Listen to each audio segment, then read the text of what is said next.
Saya izin share slide ya, tapi saya matiin kamera ya. Kalian juga kalau seandainya nggak kuat jaringannya bisa mematikan kamera, tapi jangan tidur loh ya. Nanti kita sewaktu-waktu ada kuis. Nah, nanti itu turut apa namanya mempengaruhi nilai kalian. Saya off cam Recording dulu. in progress. Saya off cam ya, adik-adik ya. Saya mau share slide saya dulu. Udah nampak ya? Ya. Nanti seandainya kita buat ketentuan ya, seandainya nanti ada pertanyaan, kita dikumpulkan, nanti kita diskusi di setelah apa namanya, setelah presentasi saya. Baik, Bismillahirrahmanirrahim. Assalamualaikum warahmatullahi wabarakatuh.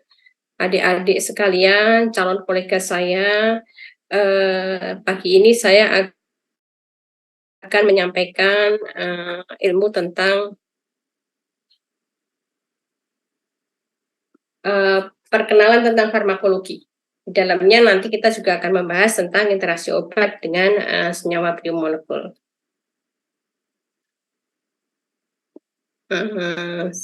Ini adalah outline presentasi saya hari ini atau kuliah saya hari ini. Saya akan memberikan penjelasan kepada kalian tentang pengertian obat secara umum. Mungkin kalian kan sudah bisa ini ya, sudah bisa akses juga informasi ini tuh di banyak lah ya, bisa di Google, bisa kalian bisa cari di Google, bisa juga cari di buku-buku kuliah yang lain gitu ya. Kemudian kita akan membahas tentang farmakokinetika, juga farmakodinamik dan farmakokinetika. Nah, apa sih istilah obat itu? Apa sih yang dimaksud dengan obat itu? Nah, kita kalau mengacu pada ketentuan internasional, ini saya ambil dari FDA, dari Amerika, itu obat itu adalah semua obat yang pertama persyaratannya itu harus diakui secara resmi pada farmakope atau formularium-formularium yang ada. Jadi seandainya dia itu dikatakan ada suatu bahan yang memberi aktivitas, tapi dia tidak diakui atau tidak terdaftar di dalam farmakope atau formularium resmi, itu tidak bisa dikatakan obat. Nah, selanjutnya obat itu kalau menurut apa namanya ketentuan dari internasional digunakan adalah bahan yang digunakan untuk mendiagnosis penyakit, menyembuhkan, memitigasi, mengobati, dan mencegah suatu penyakit. Nah, ini kalau kita coba lihat secara obat ya. Jadi sebenarnya pengobatan itu sudah dimulai sejak ada kehidupan di dunia ini. Dan awalnya obat itu masyarakat itu atau komunitas itu menggunakan obat itu dengan memanfaatkan kekayaan alam untuk apa namanya mengatasi keluhan-keluhan penyakit. Nah, pertama kali apa namanya obat dikenal dan apa namanya terdokumentasi secara resmi itu adalah penggunaan kanabis atau marijuana ya, yaitu digunakan tanamannya, daunnya, buahnya gitu loh. Jadi tidak perlu ada upaya khusus apakah mengekstrak atau mengisolasi gitu sudah bisa digunakan. Nah, ini tanaman ini itu termasuk tanaman yang sekarang apa namanya mendapat perlakuan khusus ya, tidak bisa ditanam sembarangan gitu ya. Karena efek samping yang ditimbulkannya.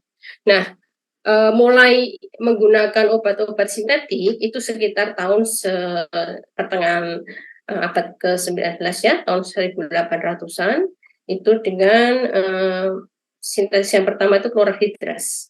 Dia sebagai obat sedatif dan digunakan sampai saat ini. Nah, selanjutnya setelah itu banyak dilakukan atau banyak penelitian yang berhasil mengisolasi bahan-bahan aktif dari tanaman. Misalnya efedrin, atropin, morfin, digoxin. Terus yang paling bawah itu vincristin itu digunakan untuk anti kanker. Kadang-kadang agak susah industri itu untuk melakukan sintesa. Kalian tahu kan isolat sama sintesa maksudnya? Kalau isolat itu adalah bahan aktif yang diisolasi dari tanaman. Nah, karena biasanya dia isolat murni dari tanaman itu relatif mahal dan jumlahnya tidak banyak. Lain halnya kalau bahan itu adalah bahan yang merupakan sintesis, itu produksi di pabrik ya, itu secara ekonomis dia akan lebih murah dibandingkan dengan bahan isolat.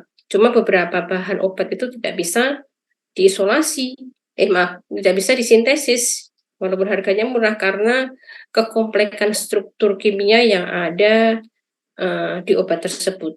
Contohnya yang terakhir ini, vinblastine, vincristin. Itu tuh salah satu contoh bahan kimia untuk kanker yang saat ini tuh belum bisa dilakukan sintesa karena kekomplekan strukturnya. Nah, kalau kita lihat menurut undang-undang yang ada di Indonesia, yaitu Undang-Undang Kesehatan Nomor 36 itu, definisi obat adalah semua bahan atau panduan bahan atau produk biologi, juga yang sekarang sedang ngetrennya, sudah mulai banyak digunakan. Contohnya apa produk biologi itu misalnya? Farisa tahu nggak produk biologi itu contohnya apa?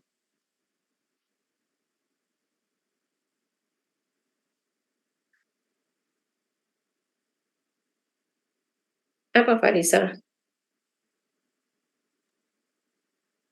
Nggak usah takut. Atau ada yang lain yang bisa bantu?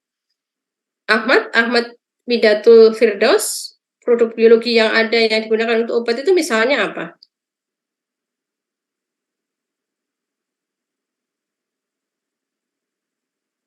Nggak usah takut jawab ya, nanti salah juga nggak apa-apa.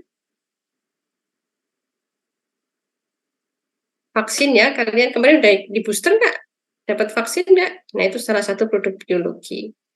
Jadi nggak melulu harus selalu bahan kimia gitu ya, ataupun apa namanya produk dari tanaman, produk biologi pun juga dia termasuk dalam kelompok obat. Kalau produk biologi kan lebih banyak fungsinya di sini kan untuk ini ya mencegah ya. Kalau kasusnya COVID kemarin kan dia untuk pencegahan kita kena COVID. Jadi untuk definisinya sama untuk bahan, bahan atau panduan bahan atau produk biologi yang digunakan untuk mendiagnosis, mencegah, menyembuhkan, memulihkan, meningkatkan dan untuk kepentingan kontrasepsi. Nah, slide ini menjelaskan pada kalian tentang pembagian obat berdasarkan mereknya.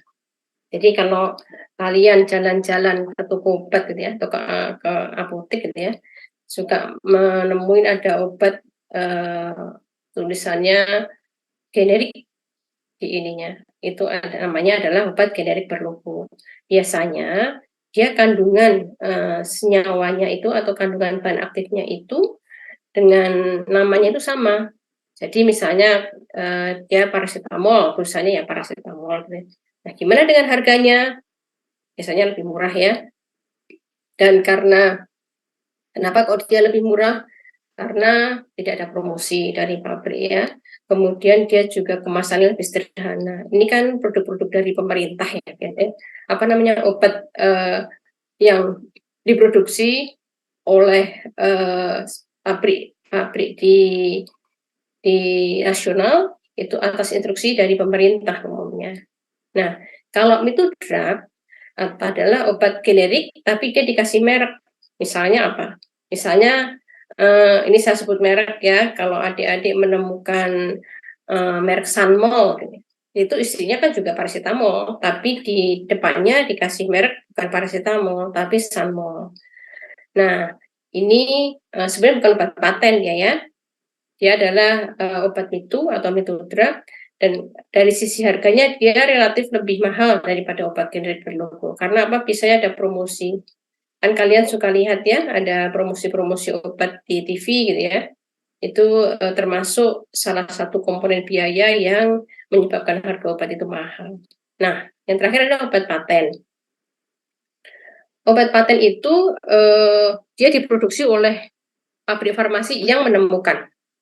Jadi tidak boleh kalau obat paten itu diproduksi oleh pabrik lain selagi masa patennya sudah ada. Nanti industrinya itu atau pabriknya bisa di-sue oleh pabrik yang mempunyai hak paten itu. Biasanya berapa tahun sih hak paten itu diberlakukan? Itu sekitar 20 sampai 40 tahun. Nah, Nah, nanti kalau patentnya sudah habis, itu obatnya itu boleh diproduksi oleh industri yang lain. Nah, nanti bisa menjadi obat generik berlogo atau obat mitu. Nah, ini peraturan yang ada saat ini di Indonesia terkait dengan penandaan obat. Kalau yang di depan tadi berdasarkan golongannya, ini berdasarkan penandaan. Nah, kalian suka melihat ya, apa namanya, kalau di apa namanya, yang tandanya hijau ini biasa ditemukan di warung-warung ya. Kan ini banyak kalian beli minyak kayu putih gitu ya, itu kan suka ada logonya warnanya hijau. Kemudian obat paracetamol gitu ya, itu juga Panadol misalnya ya, itu kan juga logonya warnanya hijau gitu ya. Itu biasanya bisa dijual bebas oleh apa namanya, atau bisa kita temukan secara bebas di toko obat atau di apotek juga ada gitu ya. Nah, yang berikutnya adalah yang berlogo biru. Logo biru ini adalah kita namakan dengan obat bebas terbatas. Kenapa terbatas? Karena apa bedanya obat bebas dengan obat bebas terbatas? Yuk, dibantu jawab. Sayan sulfafayah, sayan sulfafalih. Nama kalian sekarang susah-susah ya. Apa bedanya obat bebas dengan obat bebas terbatas? Sayan. Yang logonya warnanya hijau sama biru. Ya, izin jawab. Mungkin perbedaannya kalau yang obat bebas terbatas tuh ada, kalau di tulisannya ada ditanda dengan peringatan gitu dok. Nggak terlalu bebas kayak yang obat bebas yang harus bisa dijual belikan tanpa resep dokter itu. Benar nggak? Nah, kita belum bicara resep obat resep dokter nih, belum bicara yang tandakan nih, masih tanda yang merah sama kok merah, sorry maaf, yang hijau sama yang biru. Kenapa kok ini kadang-kadang kita temukan juga ya, misalnya apa ya, Neosep lah ya. Neosep itu tandanya itu adalah biru, bukan hijau, walaupun kita bisa temukan dia di toko obat. Coba nanti adik-adik lihat deh. Kenapa? Kenapa kok Neosep yang juga mengandung paracetamol itu tandanya biru, sementara yang kita lihat misalnya merek Panadol ya, yang udah familiar ya, itu tandanya hijau. Gimana tadi Sayan?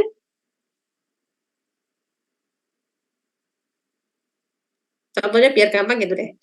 Ini kita beli Neosep, itu tandanya biru. Kalau kita beli Panadol, tandanya hijau. Kila bisa membantu nggak? Kira-kira kenapa?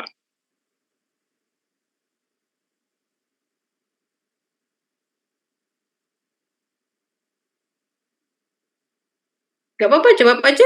Itu Sen udah ya. Kalau Sen tadi kan apa tadi? Sen kamu bilang suaranya kecil soalnya. Mungkin tidak dijual terlalu bebas gitu, Bu. Nggak kayak obat yang kan obat bebas kan kayak bebas banget gitu dijual belikannya kayak di warung-warung ada. Nah, tapi kalau yang terbatas masih ada pembatasan-pembatasan tertentu gitu dalam penggunaannya. Oh ya. Jadi kalau menurut saya kalau yang hijau itu tuh bisa dijual bebas-bebasnya gitu loh. Kalau yang biru itu nggak sebebas itu sih gitu loh. Bener nggak Kaila? Namanya Kila ya, bukan Kaila ya? Bener Kaila, Bu. Bener Kaila. Oh, Kaila. Tulisannya Kila. Izin jawab ya, sebenarnya saya juga setuju sama Zaya. Di slide tertera juga tanda peringatan, mungkin karena contohnya tadi Neosep ya Bu, kalau tidak salah. Ya. Nah, mungkin karena ada efek samping seperti mengantuk gitu Bu. Sebenarnya dia bebas, tapi mungkin karena ada efek sampingnya. Tapi mohon maaf ya Bu jika salah. Nggak apa-apa tuh. Ini kita juga diskusi, santai aja. Benar. Tadi yang disampaikan Kaila tadi benar. Jadi biasanya obat bebas terbatas itu, soalnya kalau kita lihat misalnya ya, Panadol sama Neosep ya, kelihatannya di warung-warung juga banyak deh ya gitu ya. kita nggak susah gitu loh mendapatkannya. Lebih pada tadi efek yang ditimbulkannya. Kenapa kok Neosep kok ada tandanya, dikasih tanda sama pemerintah kok biru gitu loh. Karena setelah minum itu kan biasanya itu kan ada komposisi yang lainnya ya. Misalnya kalau nggak salah ada CTM-nya deh, chlorpheniramine maleat. Itu kan efeknya ngantuk ya. Jadi memang itu harus ada perhatian. Jadi pasien yang menggunakan harus hati-hati, harus dibaca peraturannya. Ada 6 peraturan ya. Nah, selanjutnya obat K. Obat K itu ada 2 kelompok di sini. Ada obat keras yang memang harus resep dokter. Itu biasanya obat-obat antibiotika gitu ya, antihistamin. Itu karena adanya efek bisa menimbulkan resistensi. Jadi harus ada pengontrolnya. Yang menggunakan itu harus ada kontrol, yaitu dokter, yaitu kalian nanti yang menentukan. Nggak boleh ya kita menggunakan antibiotik sesuka-suka kita. Nanti akibatnya akan ada resistensi. Nah, kalau OWA itu adalah tidak perlu pakai resep, itu bisa diberikan oleh apoteker di rumah sakit. Nah, biasanya itu untuk obat mah, terus kemudian obat-obat krim untuk luka gitu ya. Itu bisa diberikannya oleh apoteker yang ada di apotek. Karena apa di sini kalau antibiotik tidak bisa, antibiotik tetap harus dalam kontrol dokter. Tidak bisa antibiotik itu nanti akan masuk obat ya. Obat wajib apotek namanya obat itu. Selanjutnya ini adalah tanda yang lain, yaitu narkotika. Narkotika itu biasanya digunakan untuk mengatasi nyeri ya, penggunaannya sebenarnya. Jadi kalau nanti ada pasien yang sudah mengalami sakit yang luar biasa, itu boleh digunakan narkotika, tapi tetap harus dalam kontrol juga, tidak bisa sembarangan, ya. Nanti terkait sama peresepan, kalian sudah belajar resep? Belum dong. Belum ya. Nah, nanti ini akan terkait pada saat kalian membuat resep. Jadi, kapan sih narkotika itu boleh digunakan? Resepnya harus seperti apa gitu ya. Itu nanti ada ketentuan-ketentuannya. Nah, biasanya itu untuk lebih banyak untuk mengatasi sakit. Nah, kalau psikotropika itu tuh lebih mempengaruhi susunan sistem saraf pusat. Dan bisa berkaitan dengan kondisi gangguan mental atau perilaku ya, itu dikasih psikotropika. Bisa dikasih diazepam, misalnya pada pasien yang stres, kemudian dia susah tidur gitu ya, itu nanti dikasihkannya obat-obat golongan psikotropika. Itu juga tandanya Kak. Artinya apa? Bahwa untuk obat ini itu wajib dalam kendali seorang dokter. Tidak boleh pasiennya menggunakan sembarangan karena efek sampingnya. Nah, tujuan kita atau tujuan pemerintah memberikan tanda-tanda untuk setiap obat itu untuk apa sih? Untuk ketepatan penggunaan. Contohnya tadi ya, yang obat biru tadi ya, dikasih logo biru, bulatan biru. Kalau kita habis minum Neosep misalnya, kemudian kita nyoper, ada potensi untuk bisa kecelakaan. Kemudian juga keamanan pada penggunanya. Itu kan sudah dijelaskan ya tadi, kondisinya dengan bagaimana aturan-aturan menggunakan antibiotik, kemudian menggunakan obat-obat psikotropik gitu ya, itu ada ketentuannya. Coba kalau kita bisa bayangkan nggak ada ketentuan penandaan gini ya, terus orang konsumsi diazepam seenaknya gitu ya. Nah, kan fly terus dong nanti. Nah, di samping itu juga kita akan memudahkan saat distribusinya. Karena nanti lain. Jadi kalian itu kalau nanti misalnya bekerja di klinik gitu ya, di klinik yang jauh dari perkotaan dan kalian harus menyimpan obat golongan psikotropika atau narkotika, itu ada persyaratan khusus. Nggak bisa kalian simpan di etalase di depan gitu. Itu sudah menjadi ketentuan ya. Ini tanda-tandanya, nanti kalian bisa baca di sini atau mungkin ya di googling di tempat di pustaka yang lain gitu ya. Nah, sekarang ada juga, nanti kalian juga akan ketemu dengan obat yang bahan bakunya bukan dari bahan kimia, tapi bahan bakunya itu adalah bahan alam. Ini juga pemerintah sudah membuat kebijakan ya adik-adik, ada 3 jenis, yaitu jenis dari penandaannya ya, dari jamu di sini, kemudian yang logonya bentuknya daun, kemudian obat herba terstandar, kemudian fitofarmaka. Coba kalian lihat, ini logonya beda-beda kan ya. Nah, ini ditentukan dari pembuktian ilmiah daripada produk tersebut. Nah, kalau jamu di sini ada 2, yaitu jenis jamu empirik, jamu saintifik. Kalau obat modern asli Indonesia itu ada 2, obat herba standar dengan fitofarmaka. Jadi yang 2 logo yang di pinggir ini adalah logo untuk sediaan bahan alam yang masuk dalam kategori obat modern asli Indonesia. Kalau yang tengah ini untuk jamu ya. Jamu itu biasanya kalau kita lihat ini ya, 2 grup ini ya, itu logonya jelas berbeda ya. Kemudian dari sisi bahan bakunya, biasanya kalau jamu itu bahan bakunya itu merupakan simplisia. Jadi bukan isolat, bukan bahan semi-sintetis yang disampaikan tadi di depan ya. Seperti kanabis, kanabis itu masuk kelompok jamu. Ya, yang pertama tadi karena dia bisa menggunakan dari daunnya, maksudnya itu. Jadi bagian dari tanamannya itu dari bahan bakunya ya. Kemudian biasanya kalau jamu itu dia berdasarkan warisan leluhur, warisan nenek moyang kita ya. Kan kalau kita baca itu kan negeri kita tuh sangat kaya ya dengan tanaman obat ya, dan itu sudah digunakan secara turun-temurun oleh nenek moyang kita dalam pengobatan. Nah, biasanya gitu. Jadi kalau jamu empirik itu berdasarkan pengalaman nenek moyang, jamu saintifik itu pengalaman nenek moyang plus ada pembuktian khasiatnya. Itu beberapa klinik ya sudah menggunakan Tawangmangu terutama. Kalian tahu kan ya di Tawangmangu di Jawa Tengah itu ada klinik namanya Hortus Medicus.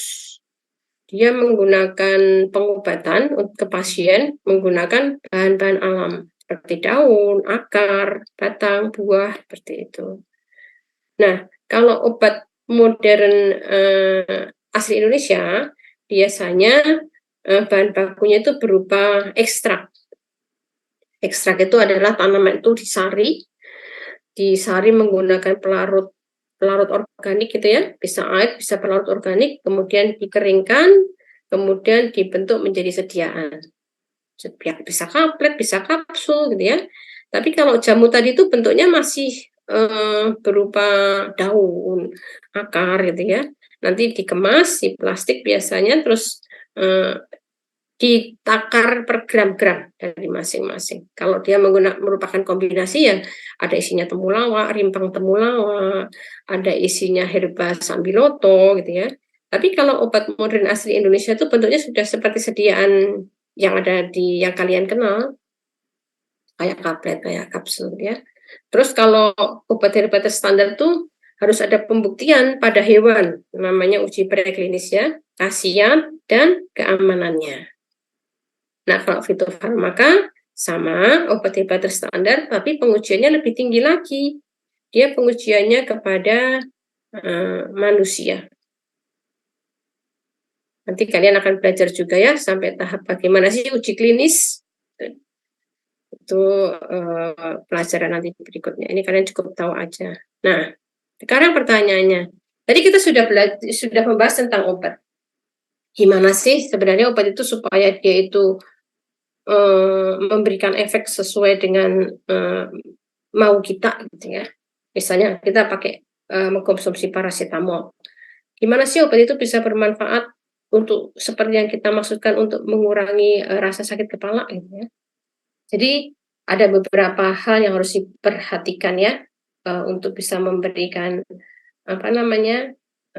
efek yang diharapkan. Pertama, kita harus memperhatikan rute pemberiannya. Akan beda efek yang diberikan obat yang kecepatan efek yang ditimbulkan obat yang diberikan secara oral dengan yang diberikan secara injeksi itu akan beda. Ya. Karena apa? Sudah belajar belum? Belum. Belum ya? Yazenkenza. Sudah belajar tentang ini nggak? Tentang rute pemberian obat nggak? Belum, Bu. Belum ya? Nah, rute pemberian obat itu biasanya ada beberapa. Bisa melalui oral, nanti dibahasnya di belakangnya, ada injeksi, kemudian juga ada melalui anus, intrarektal, kemudian dosis. Dosis juga akan mempengaruhi. Paracetamol kalau kalian konsumsi 100 mg, mengefek nggak kira-kira? 100 mg per 70 kg berat badan per manusia dewasa. 100 mg. Efek nggak? Nggak ya? Dosis efektifnya berapa paracetamol? Regimen dosnya. Untuk mengurangi ini, untuk mengurangi mohon maaf, mengurangi sakit kepala. Suka baca nggak? Berapa? 500 bukan? Ya, benar. 500 ya. Jadi kalau kalian kan sudah mau jadi dokter nih, gitu. Kalau lihat obat gitu coba diperhatikan dulu ya. Nah, diperhatikan agak detail kemasannya ya. Oh, nih kalau paracetamol itu sekian. Kalau misalnya nanti antacid itu sekian, gitu, dosis apa namanya dosis regimennya. Kemudian kecepatan absorpsi. Nah, itu kan terkait sama rute pemberian ya.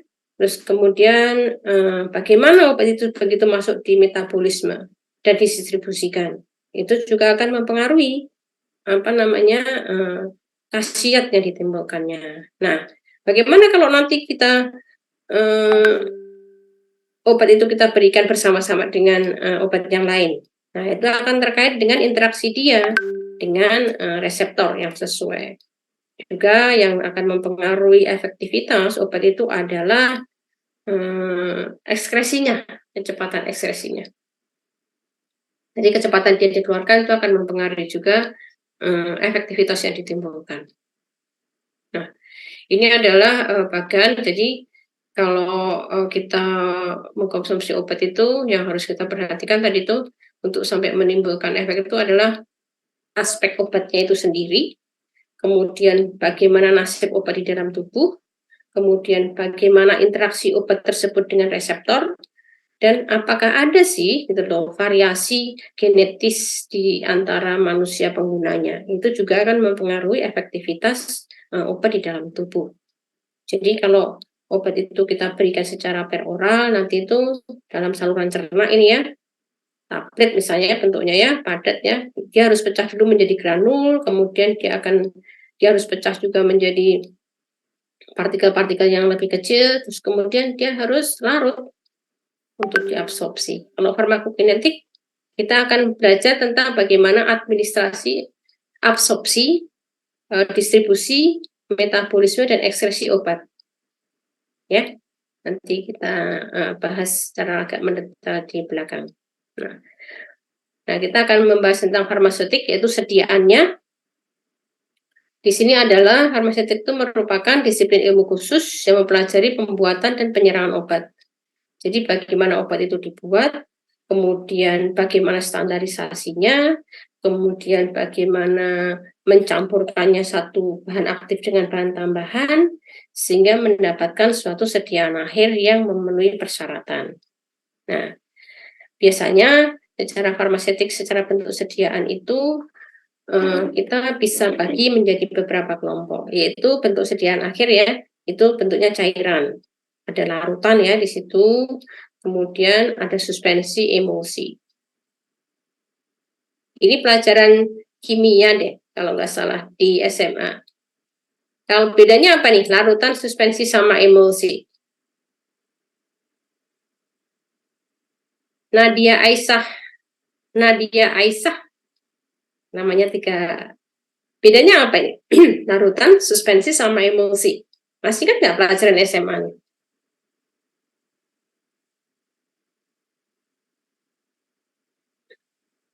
Di mana Nadia?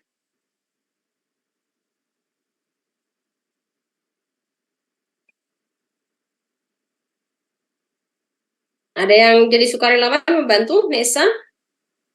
Izin menjawab, Bu. Gimana kecil suaranya? Izin menjawab, Bu. Oh ya, mangga. Kalau yang emulsi, setahu saya itu kayak dua fase cair, tapi nggak saling tercampur gitu, Bu. Sedangkan kalau yang suspensi, dia itu fase cair sama fase padat, tapi dia juga nggak tercampur.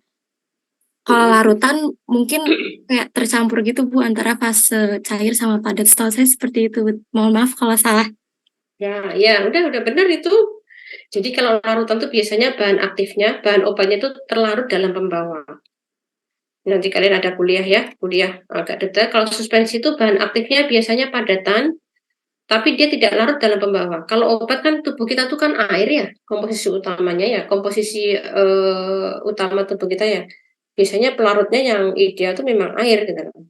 Nah, ini biasanya bahan aktifnya itu padatan tapi tidak larut dalam air. Dia disuspensikan. Nah, supaya dia bisa rata, ada bahan tambahan yang ditambahkan yaitu suspending agent. Kalau emulsi, itu bahan aktif obatnya berupa cairan.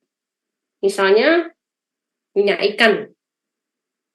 Tahu kan ya? Familiar ya kaliannya minyak ikan tuh disajikan oleh industri farmasi itu dalam bentuk emulsi. Kalau misalnya contohnya apa? Haikal. Kalau misalnya contohnya apa, Haikal?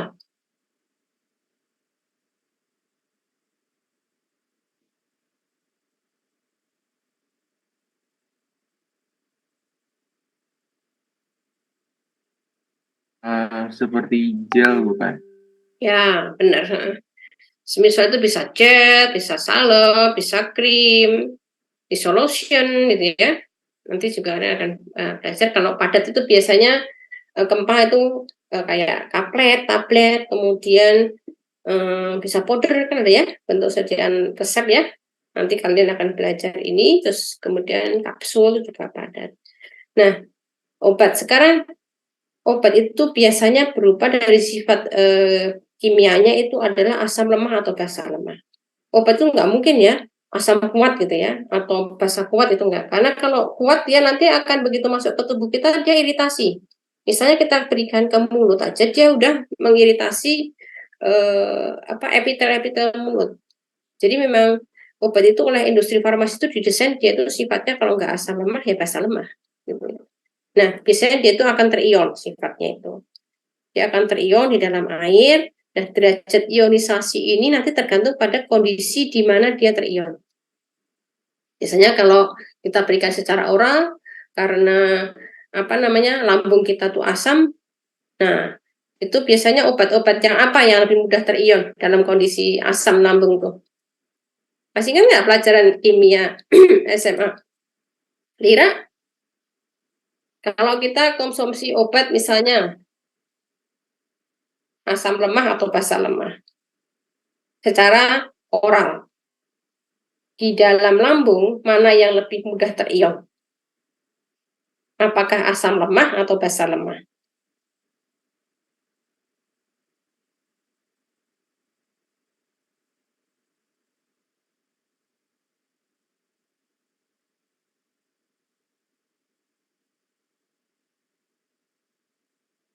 Gimana? Masih ingat kan pelajaran SMA asam basa? Lambung kita kondisinya asam. Obat apa sih yang mudah terion dalam kondisi pH-nya asam? Gimana, Lira?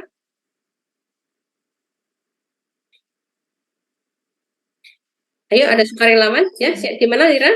Basa, Bu. Ya, benar ya. Jadi kalau dia obatnya basah, dia ketemu suasana asam, dia akan mudah terion.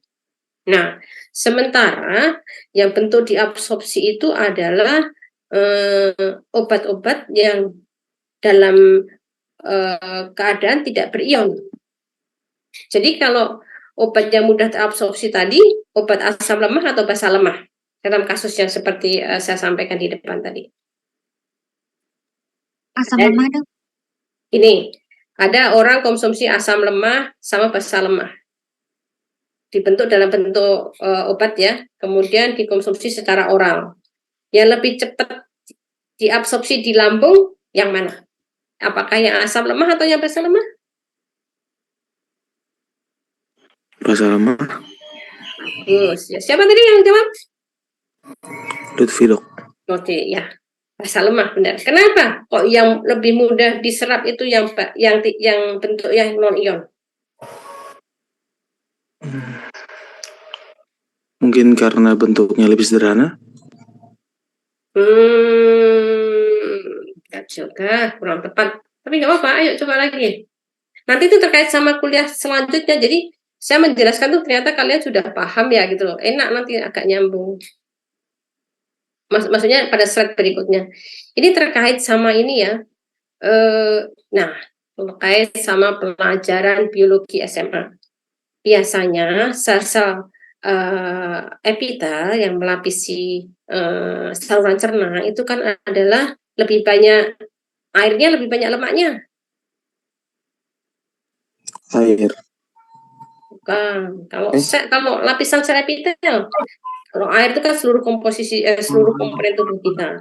Jadi kalau permukaan saluran cerna gitu ya, kemudian sel-sel epitel yang melapisi organ kita itu lebih banyak lemaknya atau lebih banyak airnya? Masih kan nggak? Lemaknya, Bu. Lemak, benar. Nah, karena dia lebih banyak lemak, makanya bentuk yang non-ion itulah yang lebih mudah diabsorpsi. Biasanya kan bentuk non-ion itu adalah bentuk yang non-polar, ya kan? Bentuk yang non-polar itu lebih mudah larut dalam lemak. Akibatnya apa? Dia lebih leluasa melalui melalui sel epitel, membran sel epitel gitu. Nanti kita bahas di depan ya. Jadi paling nggak saya bisa dapat gambaran cukup mengerti lah ya. Ini kan cuma 2 jam soalnya kita kuliah kita hari ini.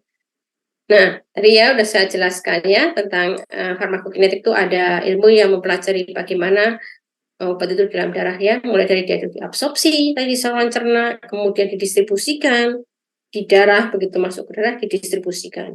Kemudian di situ nanti dia akan ketemu beberapa organ yang memetabolismenya. Jadi Allah itu sudah menciptakan tubuh kita sedemikian sempurna ya. Obat itu walaupun fungsinya itu untuk kesembuhan, manfaat, tapi tetap oleh tubuh kita tuh dianggap sebagai benda asing. Jadi Allah tuh sudah mendesain tubuh kita sedemikian rupa obat-obat yang sifatnya bahan-bahan yang sifatnya ex vivo yang masuk ke kita itu akan dimetabolisme. Kemudian diekstraksi. Ya. Absorpsi. Definisinya apa sih absorpsi itu? Jadi bagaimana proses masuknya obat itu dari tempat pemberiannya sampai ke dalam sistem sirkulasi. Nah, tadi sudah saya sampaikan ya di depan ada beberapa rute pemberian obat. Nanti kalian juga bisa baca lebih detail ya. Ada peroral, ada sublingual, ada injeksi muskular atau subutan, kemudian injeksi juga yang langsung ke sirkulasi, langsung ke pembuluh darah namanya intravena. Kemudian ada yang melalui rektum. Nah, kalau peroral itu biasanya itu absorpsi utama itu ada di usus halus. Karena apa? Kita tahu walaupun badan kita tuh kecil ya, itu ternyata kalau usus kita tuh ditarik terus kemudian diukur itu luasnya itu lebih dari sekitar 200 meter persegi. Apa namanya, dipotong usus kita kemudian dilebarkan gitu ya, disambung menyambung gitu ya, kita atur gitu. Nah, kebanyakan absorpsinya itu adalah difusi pasif. Tadi saya tanya untuk apa namanya, absorpsi itu kan harus melalui membran ya. Membrannya biasanya tuh membran lebih banyak lemaknya daripada airnya. Lebih banyak komponen lifofiliknya daripada hidrofiliknya. Nah, sehingga apa? Dia lebih disukai oleh obat-obat yang larut tahan lama. Nah, kalau sublingual itu adalah pemberian di bawah lidah. Nanti kalian bisa baca ya detailnya ya, gambarnya seperti apa. Itu biasanya luas permukaannya kecil kan, lidah kita kan cuma berapa sih gitu ya. Tapi keuntungannya di situ adalah apa? Absorpsinya lebih cepat dibandingkan dengan obat yang diberikan secara oral. Nah, keuntungan lainnya biasanya obat-obat yang diberikan secara sublingual itu dia tidak melalui metabolisme lintas pertama di hati. Jadi kan tadi ya salah satu sistem pengaman tubuh kita tuh semua bahan yang diabsorpsi oleh tubuh kita melalui pemberian peroral itu mengalami namanya metabolisme lintas pertama di hati. Dan biasanya hanya cocok untuk obat-obat yang diberikan sublingual itu yang larut dalam lemak. Contohnya itu nitrogliserin ya. Ini obat untuk penderita angina ya.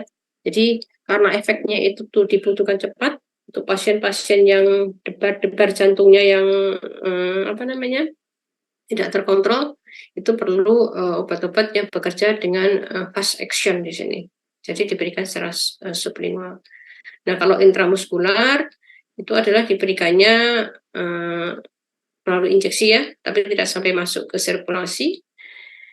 Nah, biasanya dia harus melalui juga pembuluh kapiler juga, sifatnya sama.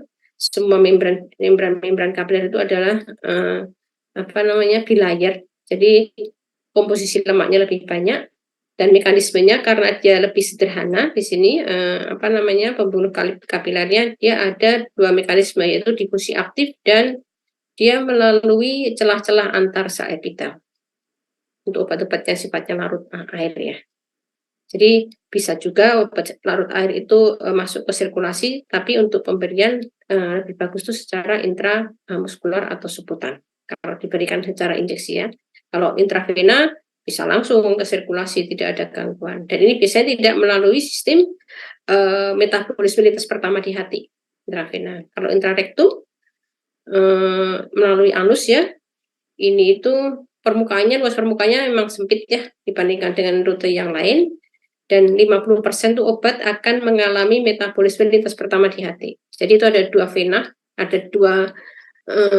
di dalam rektum, yang satu dia akan melalui sirkulasi melalui hati, yang salah satu tidak. Biasanya untuk obat-obat intrarektum dikasihkan pasiennya yang apa nih?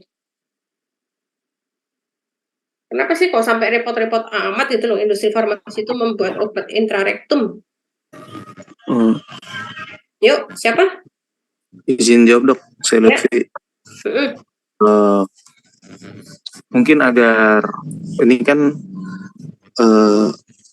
obat yang diserap mengalami itu, contohnya yang saya tahu ya dok ya, itu adalah obat yang itu dibutuhkan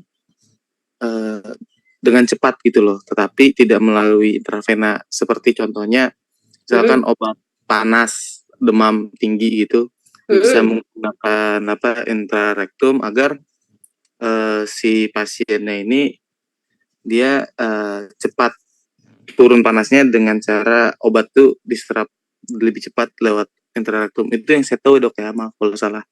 Oh ya, bagus itu. Emang gitu ya, biasanya gini. Kenapa sih sampai industri farmasi itu kok pusing-pusing amat gitu loh buat obat intrarektum gitu loh. Kan lagian nggak nyaman kan ya dikasihkan melalui rektum tuh ya gitu. Nah, ini biasanya cocok untuk pasien-pasien yang dia tidak bisa menelan. Anak kecil yang rewel terus. Ya nggak?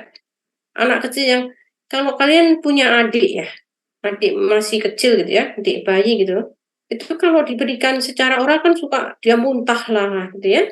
Kemudian dia keselak lah gitu, dia nggak mau lah gitu loh. Apalagi kalau pasiennya sudah sweet, kejang gitu ya, itu cocok diberikannya secara intrarektum. Misalnya obat untuk diazepam tadi ya, stay solid ya, yang saya jelaskan di sebagai obat termasuk obat golongan psikotropika ya. Nah, itu juga keunggulannya memang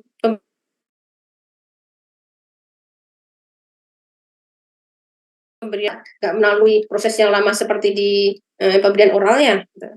Kalau dibandingkan dengan oral ya, gitu loh. Itu biasanya untuk pasien-pasien yang dalam kondisi khusus itu diberikannya secara intrarektum. Terus distribusi. Apakah distribusi itu? Distribusi itu adalah bagaimana obat itu setelah masuk ke sirkulasi darah, dia itu akan disebarkan sampai mencapai organ sasaran Jadi kalau seandainya tadi paracetamol gitu ya, ke sistem saraf pusat gitu ya, kemudian dia akan dibawa ke otak gitu ya. Nah, ini distribusinya. Nah, obat itu saat masuk ke pembuluh darah itu ibaratnya gini, dia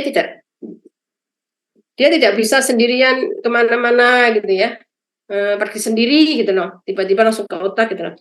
Dia harus punya protein pembawanya gitu loh. Jadi protein pembawanya itu yang akan menuntun dia itu kemana gitu lah. Nah, untuk obat-obat yang apalagi obat-obat yang sifatnya agak polar ya gitu ya, dia akan susah. Jadi dia perlu ada protein pembawa, akibatnya nanti dia akan semakin bersifat lebih lipofilik. Nah, siapa saja sih protein pembawa ini yang akan menggandeng obat sampai ke tempat tujuannya itu ada beberapa jenis ya. Ada albumin, ini yang paling apa namanya? Paling disukain atau paling banyak terlibat dalam proses transportasi obat di dalam darah ya. Itu biasanya untuk obat asam, kemudian obat yang sifatnya asam lemah maksudnya ya, obat-obat yang sifatnya secara kimia itu netral, kemudian bilirubin gitu ya. Terus kemudian obat-obat asam lemak itu juga melalui proteinnya itu albumin. Di sini ada 2 set, biasanya set warfarin dan set diazepam. Nanti kalau kalian ingin tahu lebih detail bisa dibaca ya, ini ya. Jadi protein itu ada beberapa bagiannya yang fungsinya untuk menggandeng obat. Nah, ada juga protein itu alfa glikoprotein, biasanya untuk obat-obat yang sifatnya basa. Kemudian ada juga untuk obat-obat yang protein khusus untuk obat-obat golongan kortikosteroid itu juga ada. Kemudian untuk obat-obat yang untuk hormon kelamin itu juga ada proteinnya khusus. Nah, begitu nanti dia diangkut digandeng oleh proteinnya, dia bisa kemana-mana ke seluruh tubuh. Kemudian nanti sesuai dengan tujuannya, dia di organ mana dia akan dilepas. Nanti kita akan bahas di sini ya. Jadi kita akan membahas dulu ikatannya antara obat dengan protein di pembuluh darah. Nah, ini adalah volume distribusi. Volume distribusi itu bukan berarti volume obat yang ada di dalam tubuh kita ya. Jadi bukan menggambarkan volume, jadi kalau obatnya itu misalnya 10 cc yang masuk ke dalam tubuh. Oh ya itu berarti 10 cc itu gitu ya. Tapi dia lebih menggambarkan bagaimana obat itu terdistribusi di dalam tubuh kita. Kalau kita lihat rumusnya, volume distribusi itu adalah perkalian dari bioavailabilitas, yaitu obatnya siap di dalam tubuh, dikalikan dengan dosis obat yang diberikan, kali kadar obat dibagi dengan kadar obat dalam plasma. Nah, ini tuh nanti bisa kalian jumpai di pustaka-pustaka yang ada gitu ya. Bioavailabilitas itu apa sih gitu ya. Terus kemudian dosis sudah ya, sudah pastikan dosis regimen tadi ya. Kemudian kadar obat di dalam plasma. Nah, beberapa obat itu mempunyai volume distribusi yang besar, tapi ada juga volume distribusi yang kecil. Contohnya phenylbutazol, ini volume distribusinya 0,1. Kafein agak gede sedikit. Digoxin tinggi sampai 7 liter per kilogram. Nah, kalau kita coba cermati ini ya, rumus ini ya. Kalau obat itu konsentrasinya di dalam plasma itu tinggi, artinya volume distribusinya gimana? Yuk. Siapa mau jawab? Kecil, Bu. Ya, ini kan pelajaran matematika biasa ya. Kalau obat itu tuh kadarnya di dalam plasmanya tinggi, dia volume distribusinya pasti kecil. Karena dia pembagi kan ya. Sekarang kembali ke phenylbutazol ini. Phenylbutazol itu volume distribusinya 0,1. Kecil atau besar? Kecil. Ya. Berarti obatnya lebih banyak terkonsentrasi di mana nih?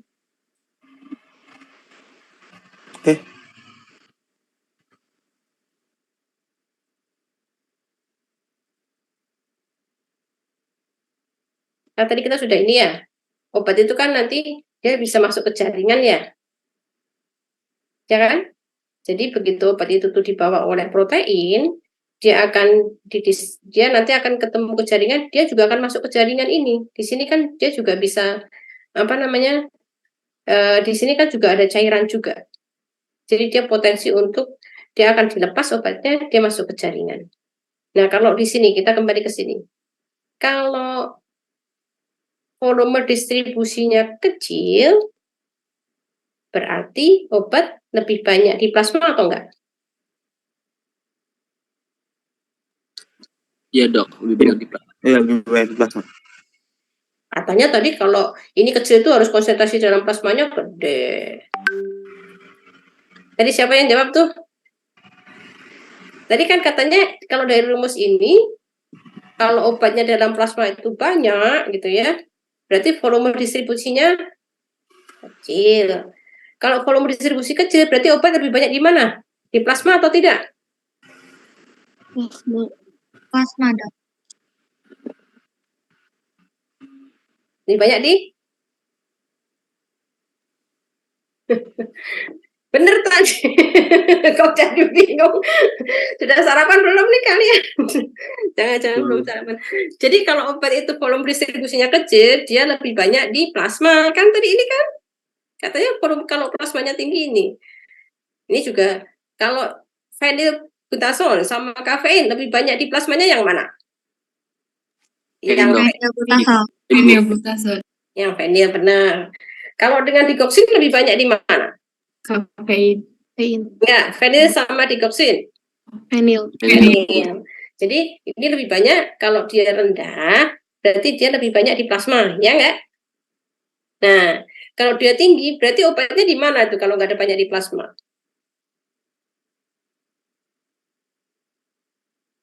Ini tadi dia udah masuk ke jaringan. Iya, sudah masuk ke jaringan sini kan tadi gambarnya gini. Terus itu, saya tadi kan di sini masih membahas di sini sirkulasi darah. Dia masuk ke jaringan. Nah, sama dengan ini kasusnya. Kalau dia itu gede, dikoksinya maksudnya, FD-nya tinggi, ini tinggi. Berarti ini kecil atau besar? Rumus ini Kecil. kecil. Jadi dia lebih banyak ke jaringan. Ya, ingat-ingat ya, nanti itu keluar soal kalau ujian. Jadi ingat ya, jadi kalau kapan sih VD-nya besar itu dia obat terkonsentrasi di mana sih? Kalau VD-nya kecil, obat terkonsentrasi di mana? Nanti kalian penting ya, kalau seandainya kalian menentukan jenis obat, pilihan obat seandainya akan menggunakan kombinasi, harus tahu tuh informasi seperti ini. Nah, lanjut ya. Interaksi pergeseran protein. Ini maksudnya gini, manakala kalian harus dihadapkan kondisi menggunakan obat kombinasi, ya, itu harus diperhatikan ya. Ini kan ada dalam tubuh itu obat itu tadi kan sudah saya sampaikan ya, dia itu tidak bisa sendirian, dia melayang-layang ke saluran ke pembuluh darah kita ya. Dia harus punya protein yang mengikat dia. Jadi ibaratnya itu dia harus ada penunjuk jalan lah dia sampai ke organ mana dia harus bekerja. Nah, ikatan obat dengan protein itu tuh bisa dipengaruhi oleh obat lain manakala kalian memberikan obat kombinasi ke pasien. Jadi harus diperhatikan. Tidak bisa semena-mena kita tuh menulis resep itu, oh pasiennya bisa, kalau pasien kan mengeluhnya gini, Bu dokter saya sakit kepala, Bu dokter saya sakit lambung, Bu dokter ini gitu. Atau Bu dokter saya merasa mual-mual apa. Nah, dalam persepan nanti kalian harus memperhatikan ini. Adanya interaksi pergeseran protein. Kalau kalian menggunakan dua obat bersamaan ya dalam resep. Nah, interaksi ini akan bermakna itu maksudnya untuk obat-obat yang mempunyai ikatan proteinnya lebih dari 85%.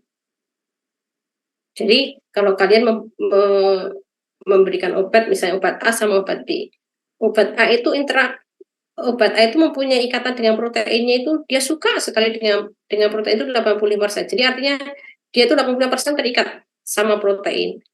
Untuk memberikan aktivitas obat A itu cukup 15%, ya kan? Manakala nanti kalian memberi obat yang lain yang mampu menggeser interaksi obat A dengan protein, akibatnya obat A itu di dalam plasma bertambah atau berkurang? Obat bebasnya.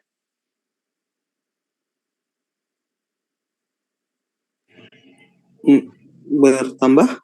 Ya, benar.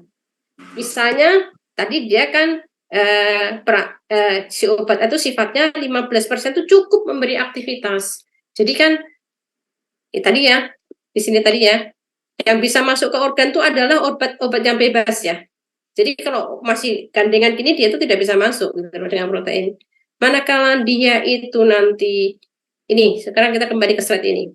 Obat A tadi dia mempunyai hanya 15% dari dosis itu dia udah aktif gitu loh. Begitu diberikan kombinasi, tergeserlah dia 15%. Jadi tinggal ikatannya itu dia 70%. Nah, jadi obat di dalam plasma yang bebas itu naik berapa persen?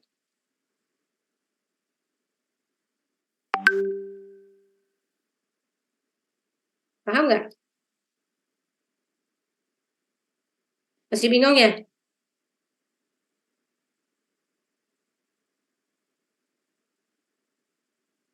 Jadi gini, obat A itu untuk memberikan efek itu cukup 15%. Karena kalian memberikan kombinasi dengan obat B misalnya, dia menggeser ikatan protein antara obat A dengan obat B itu 15%. Jadi obat A itu yang ada di sirkulasi itu, yang bebas itu, yang memberikan efek itu ada sekitar 30% kan? Dia naik 100 kali kan? Ya nggak? Ini kasusnya bisa terjadi pada saat kalian memberikan kombinasi antara phenylbutazone dengan warfarin. Warfarin itu ikatannya itu warfarin itu cukup tinggi ikatannya dengan protein plasma. Dengan 1% bebas itu sudah memberikan efek. Nah, kalau phenylbutazone dikombinasikan dengan warfarin, dia akan menggeser warfarin ini dari ikatannya. Akibatnya apa? Warfarin ini kan bebas kan kondisinya? Lebih dari 1%, bahkan bisa 2%, bisa 3%. Akibatnya apa? Akibatnya pasiennya akan bleeding di sini. Gimana, masih bingung nggak? Kalau bingung nggak apa-apa loh, nanti saya jelaskan lagi. Kita gimana, masih bingung nggak? Masih bingung dong. Bingung ya?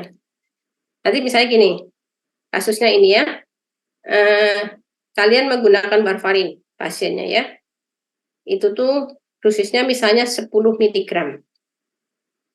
Dia itu 1% aja kamu kasihkan, itu sudah memberi, dia akan 99% itu kalau jadi 9,9 mg itu tuh dia terikat di protein. Yang 0,1 mg dia itu bebas, ya kan? Nah, kalau diberi phenylbutazone, akhirnya ikatannya itu adalah ikatannya menjadi kecil, ikatan warfarin dengan protein plasmanya. Bentuk yang bebasnya akan semakin meningkat kan? Tadi disampaikan temannya yang jawab tadi. Nah, bentuknya yang meningkat itu akan mengakibatkan apa?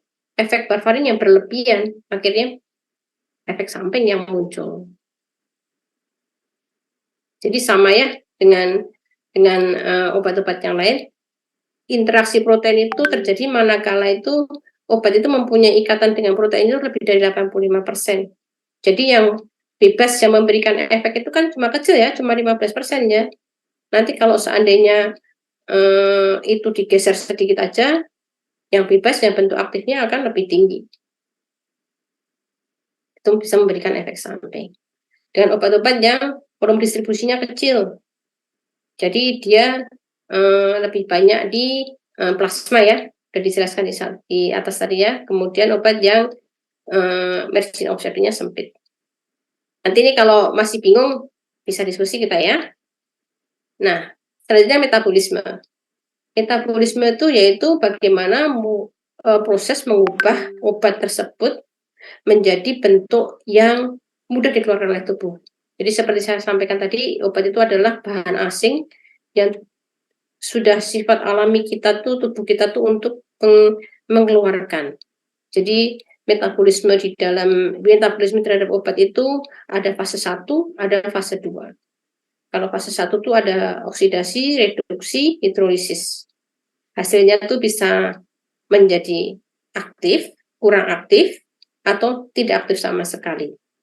Nah, fase 1 itu di mana sih lebih banyak? Dia di hati dan usus. Ini enzim-enzim yang banyak berperan ya. Ada banyak enzim oksidasi sitokrom P450 itu di hati. Di antaranya yang paling banyak terlibat tuh untuk metabolisme itu adalah ini jenisnya. Kalau fase 2 itu biasanya adanya di mana sih? Dia di hati juga ada, di usus juga ada, di ginjal, di paru, di kulit. Reaksinya apa sih? Kalau tadi yang fase 1 tuh oksidasi, reduksi, hidrolisis. Kalau yang kedua itu adalah biasanya konjugasi. Jadi dia konjugasi dengan beberapa substrat endogen yang ada di dalam tubuh kita, sehingga dia menjadi biasanya tidak aktif. Dengan cara membuat dia menjadi polar. Tadi kan sudah kita sampaikan di depannya, bahwa yang bisa memberikan efek itu adalah obat yang bisa menembus barier membran, yang sifatnya adalah lipofil.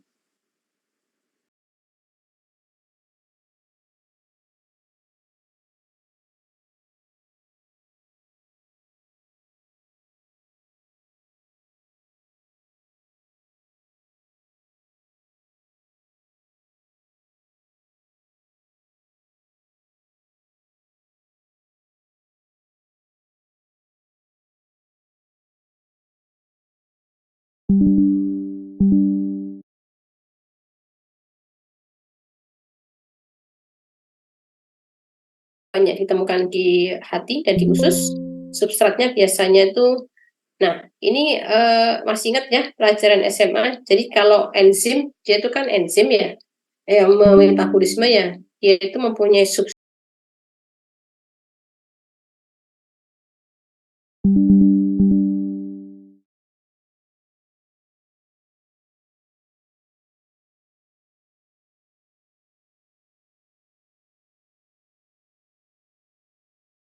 itu akan di metabolisme menjadi tidak aktif. Nah, kalian manakala mengkombinasikan misalnya dengan ketoconazole, dia akibatnya enzimnya akan di lock, dihambatkan, inhibitor. Akibatnya kerja enzim ini kan tidak optimal, sehingga substrat sisapritnya itu tidak bisa diuraikan. Akibatnya dia akan meningkat dosisnya dalam tubuh. Nah, ini juga harus diperhatikan nanti dalam penggunaannya. Nah, biasanya tuh enzim-enzim CYP ini lebih berpengaruh ya dalam metabolisme obat dibandingkan reaksi fase 2. Tadi ada di fase 1 ya. Akibatnya untuk pasien-pasien yang mempunyai gangguan hati gitu ya, atau gagal jantung, itu tuh akan berpengaruh pada metabolisme obat itu. Ya tadi karena apa namanya, karena pasiennya mengalami sirosis hati, produksi enzimnya berkurang, akhirnya obat-obat tersebut tidak dimetabolisme menjadi yang dalam kasus ini menjadi yang tidak aktif ya, akibatnya ada potensi untuk timbulnya efek sampingnya. Jadi harus memperhatikan dosis pemberiannya ke pasien. Ekskresi itu adalah bagaimana obat itu dikeluarkan dari tubuh, proses pengeluaran obat melalui tubuh. Itu beberapa organ yang terlibat, diantaranya yang paling banyak itu adalah ginjal. Ginjal di sini bentuknya bisa merupakan obat utuh ataupun metabolitnya. Ini kan nanti kalian sudah belajar ya di fisiologi. Jadi biasanya kalau ginjal itu bekerja dengan mengeluarkan benda asing itu dengan filtrasi glomerulus. Terus kemudian ada proses juga sekresi aktif tubulus proksimal gitu ya. Kemudian nanti juga obat itu tuh akan direabsorpsi kembali oleh tubuh gitu ya, di sepanjang tubulus gitu ya. Nah, proses-proses ini tuh dimanfaatkan oleh dunia medis itu dalam mengantisipasi keracunan, dalam mengubah pH. Misalnya kan kalau yang direabsorpsi itu bentuk yang apa? Bentuk yang ion atau non ion dalam kasus ini. Masih perhatian nggak dengan kuliahnya? Nesa, ini saya nanya nih, kalau direabsorpsi secara pasif sepanjang tubuh itu biasanya obatnya dalam bentuk ion atau non-ion?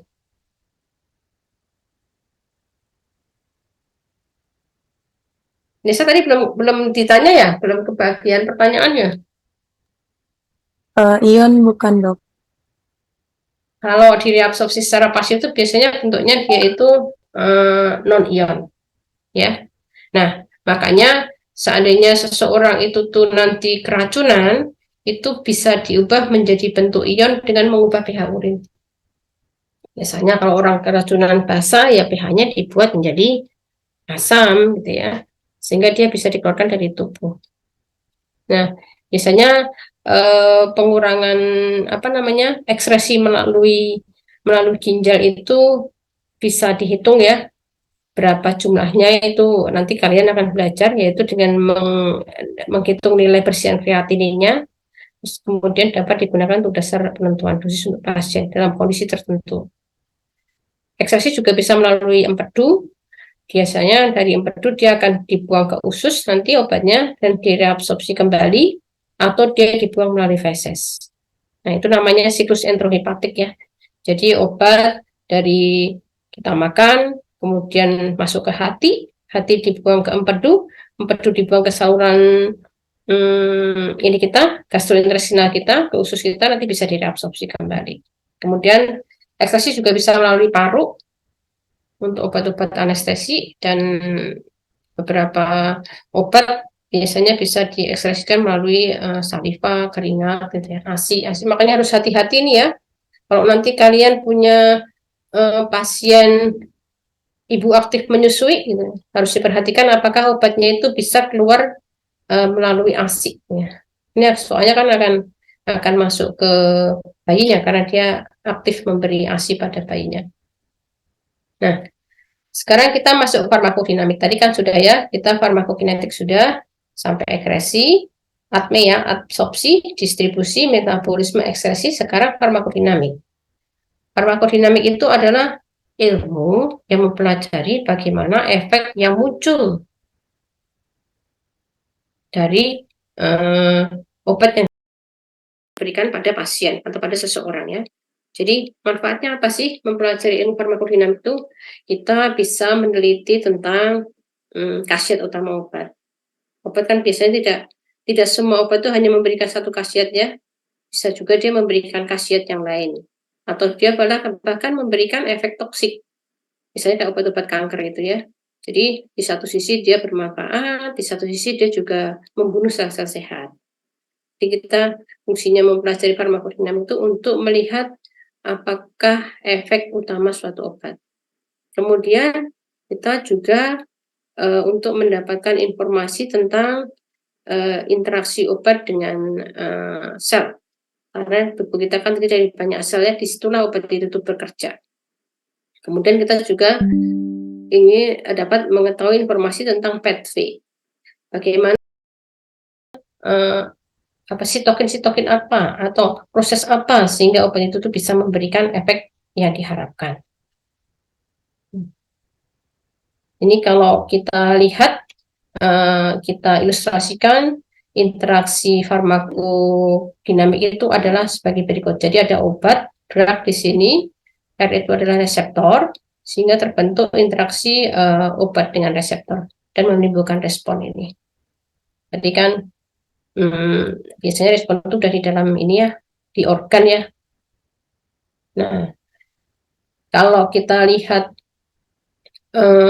teori yang ada saat ini, salah satunya ya, teori bahwa intensitas respon farmakologi ini itu berbanding langsung dengan jumlah reseptor yang diduduki oleh obat.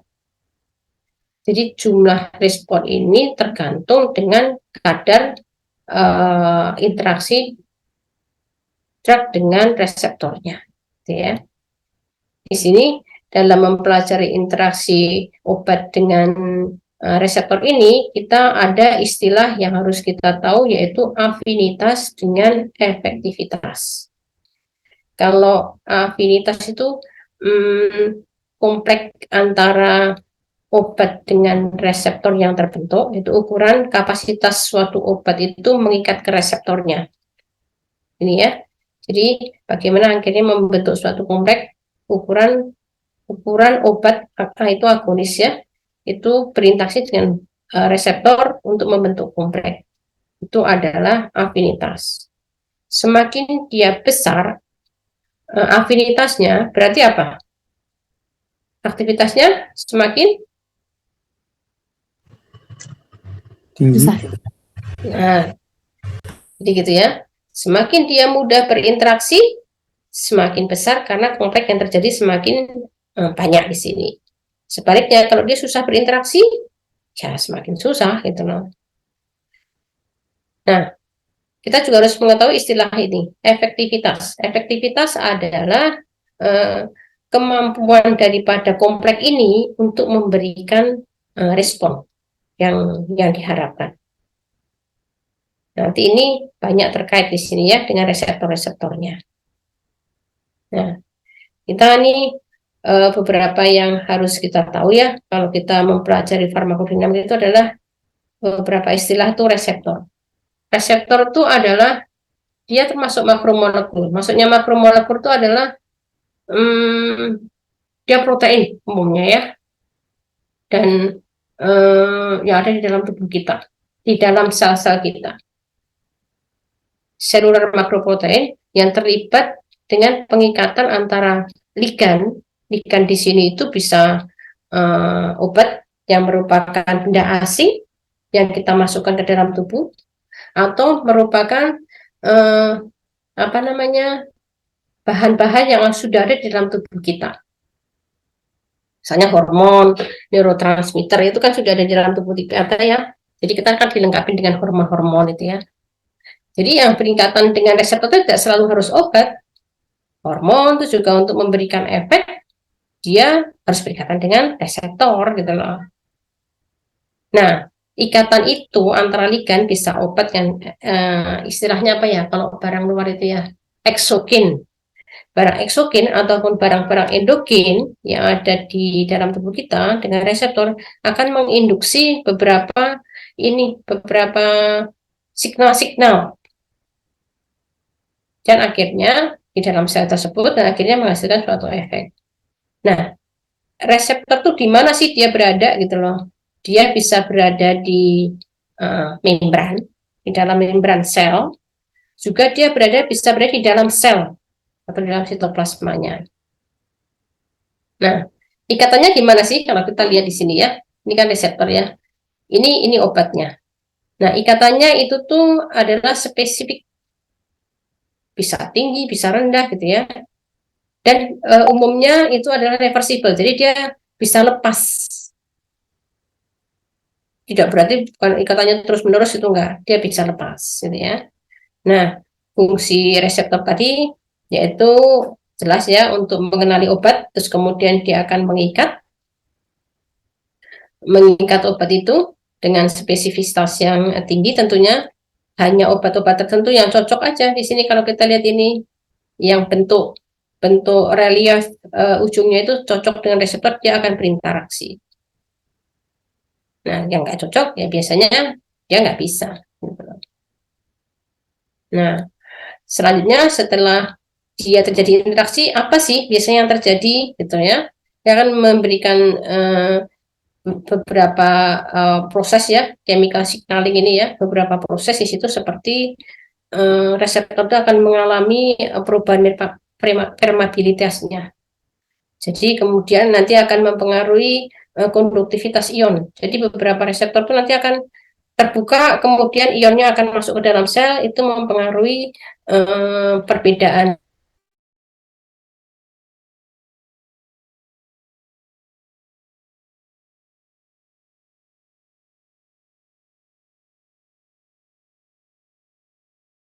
mati. Juga nanti beberapa ada ya disebutkan. Kemudian reseptor itu kadang-kadang dia tidak bekerja langsung ke sel itu, tapi dia mempengaruhi sel tetangga. Itu maksudnya dengan adanya second messenger. Kemudian dia juga bisa menginduksi fosforilase, itu biasanya untuk beberapa reseptor yang terkait dengan transkripsi gen. Nanti kalian akan belajar itu secara detail pada mata kuliah yang lain. Nah, ini tipe reseptor. Tadi saya sebutkan bahwa reseptor ada di dalam sel. Jadi ini sel ya, adik-adik ya. Ini sel, ini membrannya, ini ekstraseluler di sini. Di sini itu ada intraseluler. Ini ada nukleusnya. Biasanya kan sel ada inti selnya ya. Nah, reseptor ini adanya di dalam membran sitoplasma, di dalam sitoplasma. Jadi nanti obatnya itu atau apa namanya molekul endogennya nanti masuk melalui membran sel di sini, terus kemudian berinteraksi dengan reseptor, dia akan mempengaruhi reseptor berikutnya, akan mempengaruhi proses signaling berikutnya. Nah, yang kedua yaitu reseptor itu ada di permukaan membran di sini. Ini kayak di dalam ya. Ini ilustrasinya di permukaan membran ini ada 3 jenis, yaitu reseptor yang berkaitan dengan ion channel. Jadi nanti ini obatnya yang apa namanya, yang kuning ini atau ligannya. Nanti begitu dia berikatan dengan reseptor, dia akan membuka dan beberapa ion itu akan masuk ke dalam apa namanya intrasel, ya. Kemudian yang ada di permukaan juga ada tipe yang tadi enzim ya. Ini dia langsung bekerja di sini. Begitu dia berikatan obatnya, dia akan mempengaruhi proses di dalamnya di sini. Nah, ini kalau di protein koporeseptor itu biasanya dia akan reseptornya bagian dalamnya itu akan berikatan dengan beberapa protein yang akan menginduksi proses signaling berikutnya. Nanti kalian jadi nanti kalau seandainya membaca paper, terus di paper itu menyatakan mengevaluasi efek di protein koporeseptor, kalian sudah kebayang, oh ya seperti itu gitu loh. Ini biasanya beberapa obat ada yang bekerja dengan ini juga, mempengaruhi apa namanya kadar ion antara ekstraseluler dan intraseluler. Nah, sekarang bagaimana sih karakteristik daripada senyawa-senyawa obat itu? Obat itu ada yang bersifat agonis. Apa sih obat agonis itu? Adalah obat yang jika berikatan dengan reseptor, dia itu akan memberikan respon yang sama seperti molekul endogen. Tadi kan saya sampaikannya ligan itu tuh bisa eksogen, bisa endogen. Eksogen itu biasanya kan obat yang kita kasihkan. Kalau endogen itu memang hormon atau neurotransmitter yang ada di tubuh kita secara alami. Nah, kalau agonis itu begitu dia berikatan dengan reseptor, dia akan memberikan efek yang sama seperti kalau molekul endogen menempel pada reseptor tersebut.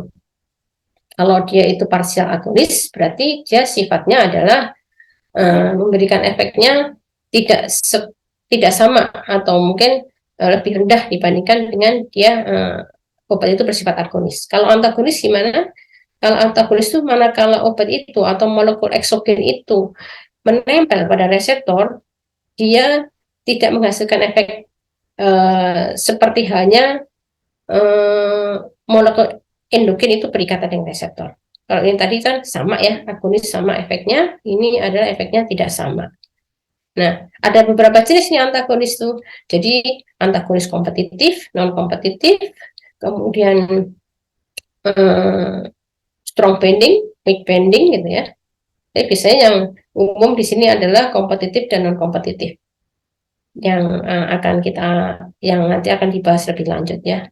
Kalau inverse agonis adalah manakala obat itu berikatan dengan reseptor, dia akan memberikan efek yang berlawanan dengan apa namanya obat agonis atau mungkin senyawa endogen jika berikatan dengan reseptor. Nah, ini tadi kan disampaikan ya, ikatan antara obat dengan reseptor itu ikatannya ibaratnya kunci sama gembok ya. Nah, apakah artinya bahwa hanya satu obat ini sih? Misalnya untuk kasus ini ya, apakah artinya hanya satu obat A ini yang bisa berikatan dengan reseptor? Ternyata tidak ya, kalau kita baca di beberapa paper itu ya. Jadi reseptor itu bisa berikatan dengan banyak obat gitu, bawa banyak jenis obat, banyak jenis molekul, biasanya dinamakan dengan family. Biasanya ada satu kelompok, satu istilahnya apa ya? Kalau obat itu ada satu family, ada satu grup yang mempunyai gugus yang sama. Kalau ini saya coba mengilustrasikan yang gampangnya, dia mempunyai bagian yang cocok dengan reseptornya. Seandainya bagian luar daripada kepala obat ini mau ditambahkan dengan gugus yang lain atau bentuk yang lain, selagi tidak mempengaruhi sisi aktifnya ini, sisi aktif berikatan dengan reseptor, dia masih bisa. Jadi biasanya reseptor itu tidak berikatan dengan satu senyawa saja ya, dia bisa berikatan dengan sekelompok senyawa. Nah, tapi adanya variasi di bagian kepala obat ini, kalau kita ilustrasikan itu akan mempengaruhi kekuatan ikatan daripada bagian sisi aktif tersebut dengan sisi aktif reseptor. Bisa menjadi lemah, bisa menjadi kuat. Ini kalian cukup tahu ya, tidak perlu nanti terlalu detail mempelajari kimianya, tambah pusing nanti ya. Terus, dan setiap senyawa itu akan memberikan efikasi yang berbeda. Jadi walaupun dia satu kelompok gini, ya efikasinya akan bisa berbeda, tergantung kekuatan ikatannya. Nah, ini sifat ikatannya ya, antara obat dengan reseptor ya. Itu harus ada yang dilihat dari spesifisitasnya, yaitu obat yang bekerja terbatas hanya pada satu reseptor. Itu definisinya adalah spesifisitas. Jadi kalau obat itu hanya bekerja hanya dalam satu reseptor, itu adalah obat itu spesifik terhadap reseptor itu. Nah, kalau selektivitas adalah obat yang pada diberikan dosis rendah, dia memberikan efek. Kemudian dinaikkan dosisnya, dia efek lainnya akan muncul. Itu selektif ya. Jadi dikasih 1 mg, dia memberikan efek. Dikasih 10 mg, dia juga akan memberikan efek yang lebih tinggi. Itu adalah selektif. Kalau spesifik, dia hanya suka pada satu jenis reseptor. Nah, ini contohnya kita punya kasus nih. Kalau obat chlorpromazine itu, dia itu bisa berikatan dengan banyak reseptor. Nggak cuma satu nih, cholinergic, adrenergic, histaminergic gitu ya. Kemudian juga di SSP juga ada dopaminergic gitu loh. Nah, kalau dilihat dari definisi ini adalah obatnya spesifik atau enggak nih?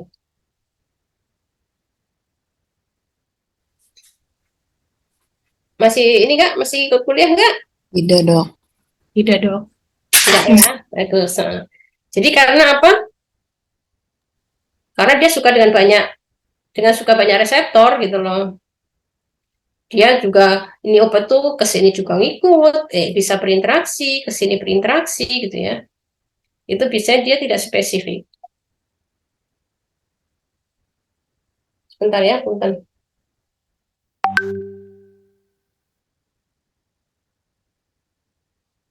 Nah, kasusnya atropin sekarang.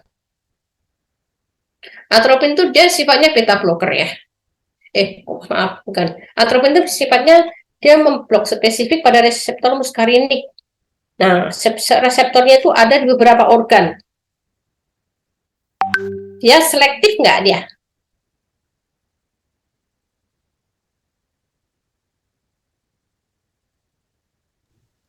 Enggak, Dok. Itu tuh spesifik. Soalnya dia tuh cuma nempel di reseptor muskarinik dong, Dok. Ibu.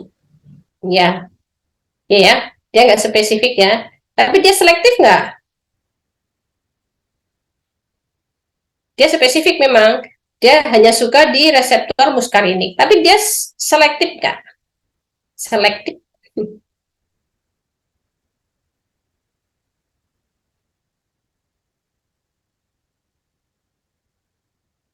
Yuk, Ezra, gimana kira-kira untuk kasus atropin ini dia selektif nggak? Tadi katanya udah benar, spesifik. Ya, spesifik. Karena dia hanya suka dengan reseptor muskarinik. Tapi dia selektif nggak?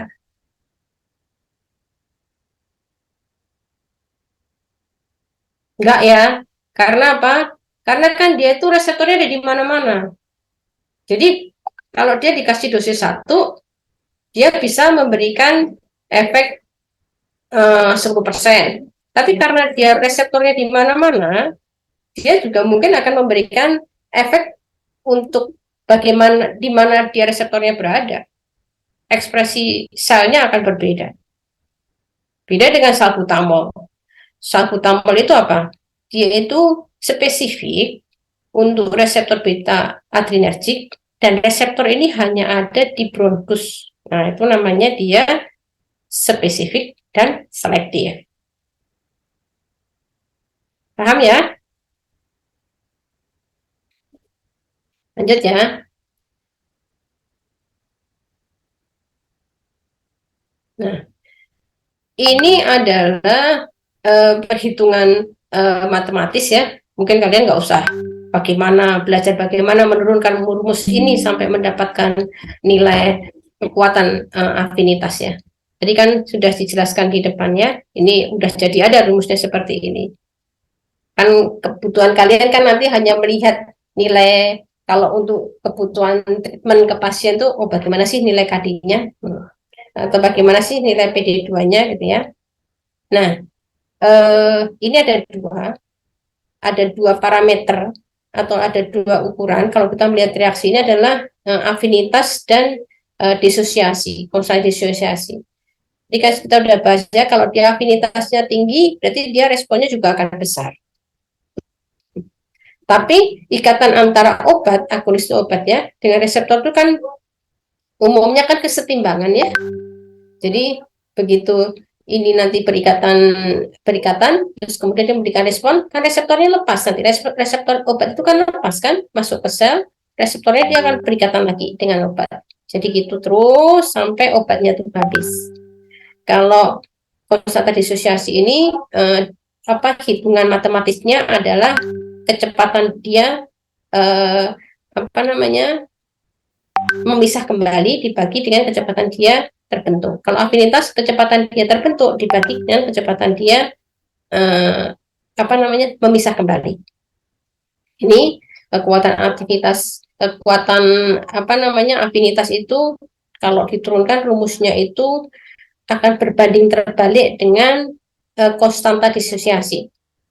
Ingat ya, masih ingat ya pelajaran matematika di sini. Jadi kalau konstanta disosiasinya rendah, artinya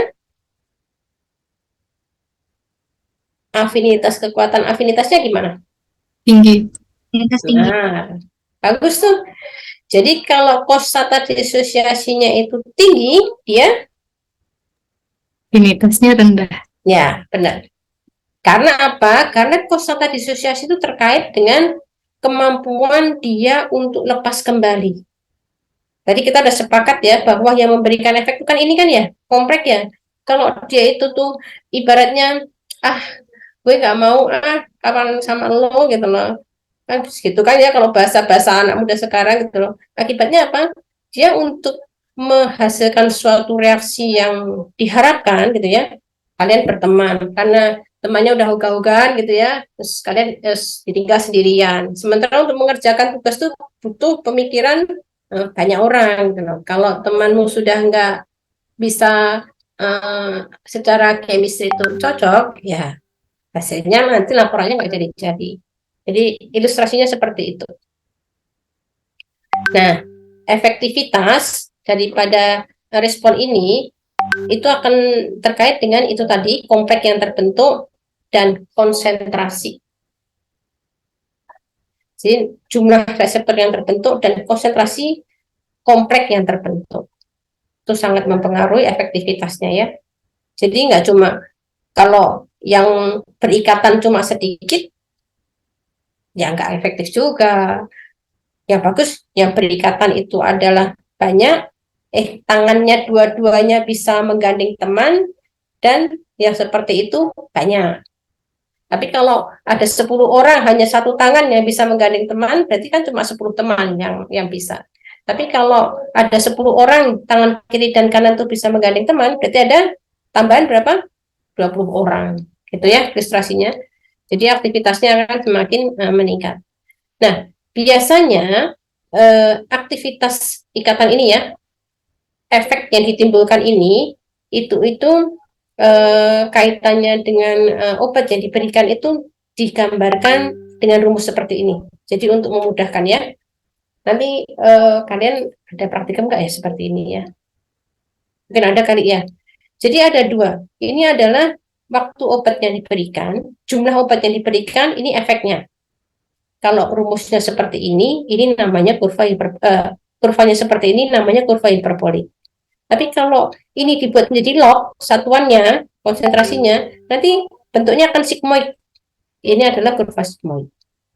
Biasanya ini tuh lebih disukai untuk kita misalnya membandingkan khasiat antar obat. Karena apa? Ini ada bagian yang bentuknya lurus di sini, linear ya, sekitar 20-80% di sini. Apa namanya? Dari kurva itu. Nah, disinilah tempat perhitungan atau membandingkan aktivitas antar obat. Nah, kalau kita lihat ini definisinya dari masing-masing bagian di kurva itu, ini tuh ini log ya nanti ya, sesuai ini ya, kurva sigmoid. Ini 50% efek itu kalau kita tarik ke kanan ya, kita ketemu kurvanya ini, kita bawa ke bawah, ini adalah dosis kan ya. Nah, ini tuh adalah, nah maksudnya efektif dos yang menyebabkan atau yang memberikan 50% aktivitas maksimum. Jadi ini dosis yang memberikan 50% daripada efektivitas maksimum. Kan maksimumnya ini ya. Ini adalah efektivitas dos 50 atau kalau kembali tadi yang dikaitkan dengan apa namanya rumus di atas tadi adalah nilai konstanta disosiasi. Nah, sementara kalau ini jelas ya, ini kan 100% efek ya. Ini adalah konsentrasi obat di dalam darah yang memberikan efek maksimum 100%. Nah, ini artinya apa? Ini semua reseptor-reseptor itu sudah didudukin semua sama ini, sama obat yang kita berikan yang ada di tubuh. Nah, kalau kita lihat ada banyak ya bentuk kurva itu ya. Ini contohnya ini. Ini kurva A.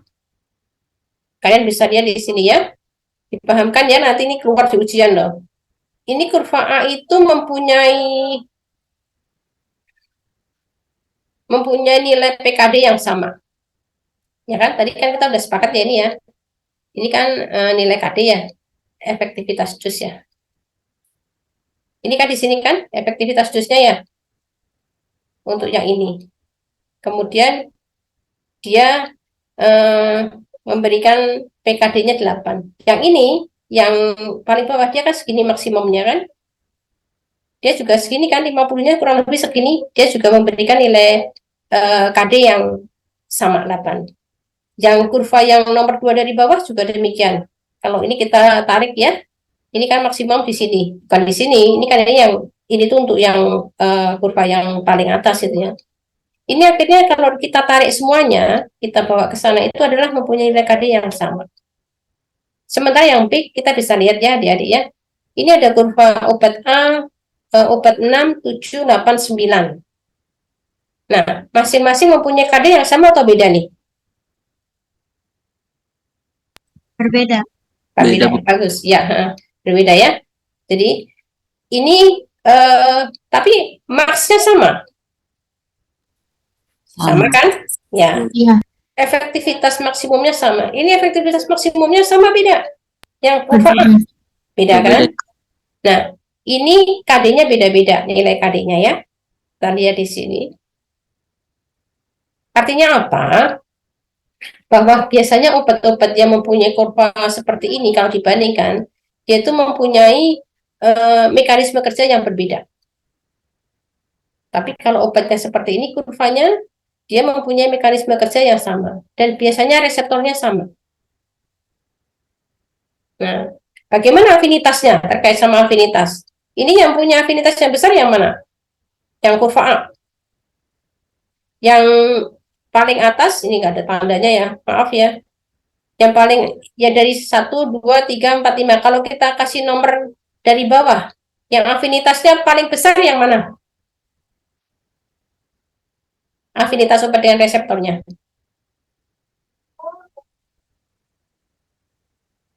Yuk, Diajeng, ayo Diajeng Kenza. Orang Jawa ya kelihatannya ya. Kalau kita kasih nomor 1 sampai 5 dari bawah, 1, 2, 3, 4, 5. Ini yang paling besar aktivitasnya yang mana? Aktivitas, efikasinya yang paling besar yang mana?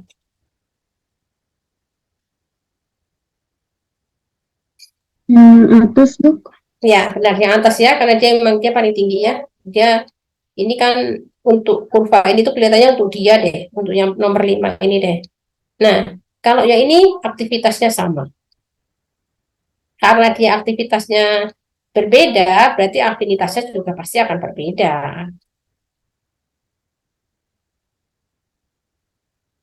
Ya, ini menggambarkan biasanya kalau obat-obat yang mempunyai mekanisme yang sama tuh dia mempunyai kurva yang hampir sama seperti ini. Nah, kalau aspirin ini dia mekanismenya akan beda. Karena dia secara kurva dia berbeda. Nah, interaksi nih. Jadi tadi kan kita sudah bahas ya, kalau kita memberikan obat itu tuh berbarengan dengan obat yang lain, yang sifatnya itu adalah antagonis. Kalau antagonis kan tidak memberikan efek ya. Kalau agonis kan dia memberikan efek. Nanti kurvanya akan seperti ini. Kalian bisa lihat ya. Kalau dia yang ini kurva A ini, dia sendirian, dia akan seperti ini. Jadi dia memberikan dosis untuk memberikan 50% efek itu cukup 1. Ya nggak? Kalau kita tarik ya, kurang lebih 1 ya. Kalau dia dikombinasi dengan obat lain, dia kurvanya akan geser ke sana. Dia akan geser ke sebelah kanan, dan kemudian untuk memberikan dosis, dia untuk memberikan efek, untuk memberikan efek 50% efek maksimum, dia membutuhkan dosis yang lebih tinggi. Ini kira-kira kenapa ya? Logikanya gimana? Kenapa kok kalau dia dikombinasi kok butuh dosis yang lebih banyak untuk memberikan efek yang sama? Izin menjawab, Bu. Gimana? Kalau misal ditambahkan dengan obat yang sifatnya antagonis, itu kan berarti nanti obat yang antagonis tadi akan menginhibisi kerja dari obatnya. Jadi dibutuhkan dosis lebih tinggi karena ketika ada antagonis ini nanti kerjanya jadi lebih kurang efektif seperti itu, dok. Ya, benar ya. Jadi kalau dia itu ada antagonis, dia kan berebut posisi kan ya? Kebayang nggak? Kan obat itu akan memberikan efek itu manakala dia berinteraksi dengan reseptornya ya. Nah, manakala dia itu tuh posisinya itu di dalam ruangan itu ada agonis dan antagonis gitu ya. Akibatnya untuk duduk di dalam reseptor itu kan akan saling bersaing antara keduanya. Ya ibaratnya kalian lah ada satu kursi terus yang masuk seorang kan. Nah, enak lah, nggak ada perebutan untuk duduk di kursi. Tapi manakala kalian yang duduk 2 orang, 3 orang gitu ya, itu kan kalian harus punya effort yang lebih banyak kan untuk bisa menduduki kursi sama seperti itu. Nah, effort itu diilustrasikan di sini adalah dosisnya harus ditambahkan. Ya, nih, jadi kurvanya dia akan menggeser ke kanan. Nah, ini beda lagi kalau ini ada agonis, tapi agonisnya kalau ini agonisnya tadi irreversible, jadi bisa lepas, bisa nempel, bisa lepas ke permukaan aktif reseptor. Tapi kalau ini sifat agonisnya tuh dia udah kekeh gitu loh. Kalau sudah posisi di situ ya udah saya nggak mau gitu loh, pindah-pindah gitu loh. Akibatnya apa? Kalau nanti pemberian obat seperti ini yang obat antagonisnya itu tuh irreversible, dia akan menurun aktivitasnya karena dia sudah untuk mendesak posisi obat antagonis itu dari meninggalkan reseptornya akan susah, atau obat-obat yang sifatnya dia akan menjenuhkan gitu ya. menjenuhkan dengan ikatan yang kuat dengan reseptor, nanti obat yang seharusnya obat agonisnya itu dia tidak mampu, akibatnya apa? Dia akan turun efeknya. Ini ditunjukkan oleh ini. Nah, ini tabel ini menggambarkan bagaimana sih sifat antagonis yang kompetitif dan non kompetitif. Ini biasanya yang banyak dibahas ini ya. Jadi biasanya itu reseptornya gimana? Sama kalau dia kompetitif. Kalau non kompetitif dia bisa di bagian lain. Bisa tadi mana ya contohnya tah? Nah ini kalau ini biasanya kalau seperti ini adalah antagonisnya kompetitif. Enggak, maaf. Ini misalnya di obat B mempunyai yang sama gitu ya. Kalau antagonisnya kompetitif, dia menduduki posisi yang sama. Tapi kalau dia itu adalah non kompetitif, dia bisa menduduki tempat lain di reseptor. Nanti kalian bisa baca di paper yang ada ya, gitu lah. Jadi akibatnya apa? Karena reseptor yang didudukin, dia posisinya tidak ini lagi. Ini bentuk rongganya itu tidak memungkinkan lagi untuk obat agonisnya itu menduduki ilustrasinya. Jadi kalau ini tadi dia berikatan pada reseptor yang sama, gitu ya. Nah kalau ini dia mengikat pada bagian lain reseptor. Kalau non kompetitif. Tapi akibatnya nanti posisi set aktifnya akan berubah karena dia kan sifatnya ini ya, kalau protein itu kan dinamis ya. Nah, bagaimana dengan ininya? Dengan struktur kimianya. Misalnya kalau antagonisnya itu tuh kompetitif ya sama. Seperti tadi itu, ujungnya sama, ujung sisi aktifnya. Nanti gugus-gugusnya lain. Kalau non kompetitif biasanya dia beda. Terus kemudian maksimal responnya bagaimana sih kalau dia itu antagonis kompetitif? Dia bisa dipertahankan dengan seperti yang kita bahas tadi, dosisnya ditingkatkan aja gitu loh. Nanti dia akan mendesak kan. Tapi karena yang non kompetitif itu mengikat sisi lain, jadi walaupun udah kita tingkatkan dosis agonisnya, dia tidak mampu menggeser karena dia menempel di sisi lain dari reseptor. Kemudian kalau dia dari kurvanya gimana sih drug response kurvanya? Dia bergeser ke kanan. Kalau ini kan non kompetitif tadi kan dia akan turun, dia beda untuk kurvanya. Nah, bagaimana sih intensitas responnya? Tergantung pada konsentrasi agonis dan antagonisnya. Kalau ini tergantung hanya konsentrasi antagonisnya, karena apa? Tadi posisinya dia menempel di tempat lain. Ini contohnya ya, contoh kombinasinya. Nah, kita bahas yang terakhir ya, farmakokinetik. Kalau tadi farmakokinetik itu bagaimana membahas nasib obat di dalam tubuh, ya, farmakodinamik itu bagaimana interaksi obat dengan reseptor menghasilkan efek. Kalau farmakokinetik itu bagaimana pengaruh respon daripada obat itu jika individu itu mempunyai perbedaan genetik. Udah familiar nggak istilahnya dengan ini? Perbedaan genetik. Atau pernah membaca atau pernah ada kuliah? Amanda?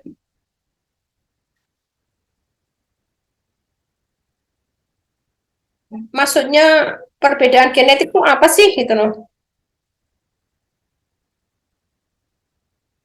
Dulu pelajaran SMA kan ada itu pelajaran biologi.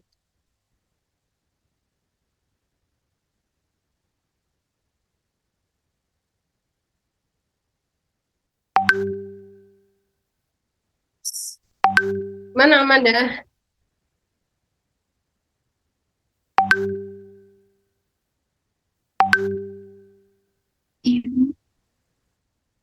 Gimana Amanda?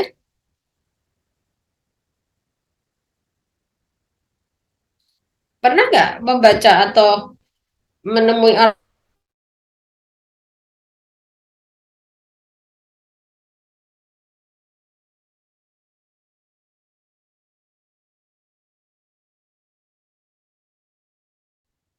siapa sukarelawan mau bantu Amanda?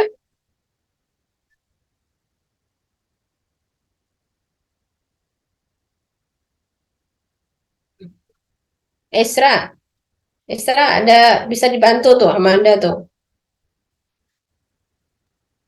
Pernah nggak membaca apa atau perbedaan genetik itu apa gitu loh? Atau mungkin dulu masih ingat pelajaran biologi SMA gitu kan belum lama ya SMA tuh baru setahun ya sekarang tingkat kalian kan tingkat 1 ya? Iya. Misalnya apa? Kasus apa? Down syndrome dok, bisa nggak? Ya, itu kasus contohnya ya. Yang dimaksud itu perbedaan genetiknya akhirnya timbul penyakit Down syndrome. Ya, gitu loh. Yang dimaksud perbedaan genetik itu apa sih?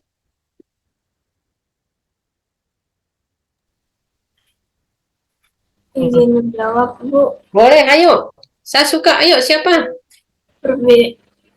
Saya Pradia, perbedaan genetik ya perbedaan kondisi genetik dari masing-masing individu.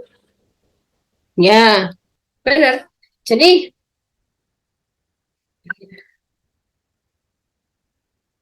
biasanya itu kan kita tahu ya bahwa tubuh kita masih ingat nggak waktu SMA itu dengan hukum Mendel? Yuk, ingat kan? Pelajaran yang buncis. Saya masih ingat itu. Jadi atau dia mengawinkan juga hewannya itu Drosophila. Drosophila itu rawat buah. Ya kan nggak yang ada yang XXXY seperti itu kan ya. Nah, itu menunjukkan bahwa di dalam makhluk hidup itu tersusun dari sel-sel kita itu ada mengandung kromosom. Nah, kromosom itu tuh kalau merupakan untaian daripada DNA ya di situ ya. Nah, ada beberapa orang yang mengalami adanya mutasi atau mutasi itu ada perubahan di susunan basa-basa DNA basa-basa yang menyusun DNA yang ada di tubuh. Nah, itu namanya adanya perbedaan genetik. Atau mungkin gini, untuk ras misalnya orang Asia dengan orang Eropa itu juga ada perbedaan genetik. Nah, jadi tidak selalu bahwa perbedaan genetik itu akan merugikan, akan memberikan penyakit ya, gitu loh. Seandainya perbedaan genetiknya itu terjadi pada atau perubahan-perubahan itu terjadi pada daerah yang tidak berkaitan langsung dengan gen, ya akan menyandi protein kita, nah tidak apa-apa gitu loh. Tapi akan menjadi masalah manakala ada perbedaan-perbedaan tersebut itu berkaitan atau berhubungan dengan bagian-bagian gen yang akan menjadi protein kita. Nanti kalian akan belajar itu lebih detailnya. Jadi mutasi itu bisa terjadi pada sekuen gennya atau bisa juga terjadi pada level kromosomnya. Oke, ini ya, biar jelas ini. Saya mau menjelaskan ini dulu. Nah, ingat ya, kalau tubuh kita tuh mempunyai 23 pasang kromosom. Ini kromosomnya. Jadi, 22 pasang itu ada di tubuh, dan satu pasang itu kromosom kelamin kita.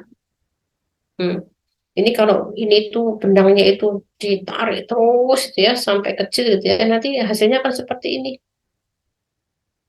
Nah, manusia itu mempunyai punya ini pasangan, ini adalah DNA ya, kalau kita tarik terus ya, ini tuh mempunyai DNA itu terdiri dari kombinasi basa-basa tertentu ini. Kalau basanya itu adenin, akan bertemu dengan timin.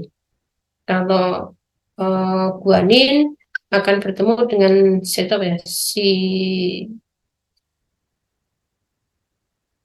guanin Sitosin. apa? Sitosin. Sitosin ya. Jadi kan seperti ini ya, kalau dalam keadaan kita normal, tidak ada kelainan, itu dia akan runtut itu ininya, interaksinya. Nah, manakala ini manusia itu kan sekitar ada 3 miliar ya, 3 miliar pasangan gen gitu loh. Allah tuh sudah menciptakan sedemikian kompleksnya ternyata tubuh kita tuh. Dan dari sekian pasang bahasa ini ada sekitar 35 sampai 50 itu yang berfungsi sebagai gen. Nanti kalian akan belajar ya, gen itu adalah yang akan menyandi, akan proses sedemikian rupa, ada translasi menghasilkan protein. Nah, inilah yang memberikan tadi kalau kita bahas di depan tadi ya, ini kan salah satu reseptor itu adalah protein. Nah, protein-protein seperti inilah yang akan berinteraksi dengan obat memberikan efek. Nah, pada kondisi tertentu, ini proses yang harusnya penyandian atau istilahnya ikatan ini ya, urutannya ya, urutan ini CT. Karena akan diikutin dengan bahasa satunya sudah sesuai ketentuannya. Pada kasus tertentu mengalami gangguan seperti ini, seperti ditunjukkan pada gambar B ini ya. Nah, ini akhirnya dia mesin penyandi protein tersebut akan mengalami perubahannya. Akibatnya apa? Proteinnya juga akan berubah. Konsekuensinya apa kalau proteinnya berubah? Ini gambar kartunnya aja, kalian bisa memudahkan untuk memahami. Ini kan ada bagian yang bertambah dari gambar ini ya, karena ada perubahan sandi daripada basa-basa DNA ini. Akibatnya obat yang harusnya berinteraksi harus masuk ke bagian ini, misalnya reseptor aktifnya, karena ada tonjolan protein tambahan ini, akibatnya kan tidak bisa kan ya, tidak bisa berinteraksi dengan baik gitu loh, tidak, proses key and lock-nya tidak bekerja gitu loh. Akibatnya apa? Ya tidak ada efeknya gitu loh, atau efek ada tapi sedikit, gitu ya maksudnya ya. Nah, biasanya nanti di pelajaran berikutnya itu kalau ada perubahan-perubahan gini ya, dari yang normal menjadi tidak normal itu adalah istilahnya tuh single nucleotide polymorphism. Nah, beberapa orang karena mengalami seperti ini penyebabnya banyak ya adik-adik ya, bisa karena lingkungan, bisa karena makanan, bahan kimia, dan biasanya ini tuh atau bisa karena keturunan juga bisa, itu kan diturunkan juga ya. Itu tuh tidak sekali, rangsangan perubahan ini tuh bisa berkali-kali, continue gitu, terus akhirnya orang mengalami mutasi, terus timbullah penyakit gitu ya. Nah, ini akibatnya apa? Timbul penyakit atau perubahan terhadap respon obat. Akibatnya apa? Akibatnya perlu dilakukan precision medicine gitu loh. Jadi untuk orang satu nanti obatnya seperti ini dong. Orang dua sama-sama diberi paracetamol misalnya, tapi dosisnya berbeda. Karena apa? Karena interaksi antara paracetamol dengan reseptornya itu tidak sama. Ini tren pengobatan masa depan seperti ini. Nah, saya kembali ya ke atas tadi. Nah, jadi farmakokinetik itu adalah bagaimana mempelajari respon suatu obat itu berkaitan dengan perbedaan genetik di antara manusia. Mutasi itu sangat jarang terjadi sih kalau di manusia ya, biasanya 1/10.000. Kemudian umumnya sih berbahaya gitu ya. Penyebabnya itu banyak, seperti tadi saya sampaikan tadi, ada bahan kimia, radiasi gitu ya. Apalagi sekarang kasus lingkungan yang mulai banyak tercemar gitu ya, sinar matahari yang X-ray UV-nya itu sekarang mengenai bumi itu dengan intensitas yang lebih tinggi daripada dibandingkan 10 tahun yang lalu gitu ya. Itu akan sangat mempengaruhi sekali adanya terjadinya mutasi-mutasi ya, banyak muncul kanker kan ya, kanker kulit gitu. Nah, tapi kadang-kadang mutasi itu sengaja dilakukan oleh manusia, ini tujuan lain sih. Biasanya kalau kita ingin mendapatkan buah yang lebih bagus, semangka misalnya, di mana-mana itu kan umumnya itu berbiji ya. Karena teknologi dibuatlah menjadi tidak berbiji, itu salah satu rekayasa genetika. Ya, nih, ini contohnya misalnya. Ini ada enzim N-asetiltransferase ini di dalam tubuh kita ya ada. Nah, ini mengalami mutasi, bisa mengalami mutasi nih enzimnya. Padahal enzim ini bekerja dengan cara metabolisme INH obat TBC ini. Obat TBC dengan adanya N-asetil transferase ini diubah menjadi isoniazid asetilasi. Jadi ada penambahan gugus asetil. Akibatnya apa? Tidak aktif, ya. Nah, ini mutasi ini itu banyak dijumpai di orang-orang Eropa. Akibatnya apa? Kalau di orang-orang Eropa itu tuh karena enzimnya itu mengalami mutasi dan jadi tidak aktif, akibatnya apa? INH-nya di dalam tubuh itu banyak atau berkurang?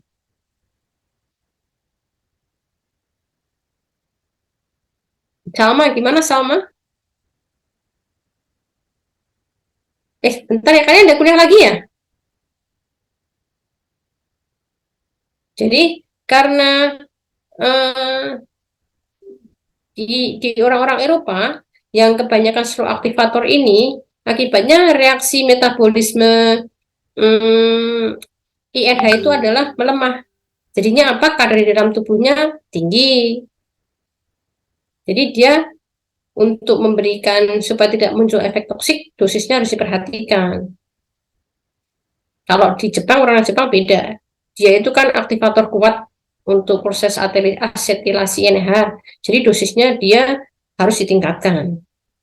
Nah, ini bekerja juga untuk ini obat-obat yang seperti clonazepam itu juga mengalami metabolisme yang sama dengan enzim asetiltransferase. Nah, kalau dua kasus yang bawah ini agak berbeda. Karena mutasi genetis akibatnya konsentrasi enzimnya rendah. Akibatnya apa? Obat yang ada di dalam darah itu tinggi, jadi menimbulkan efek samping, efek toksik. Itu juga sama ya kasus mutasi pada warfarin, pada enzim sitokrom P450, itu beberapa obat yang di metabolisme ada warfarin.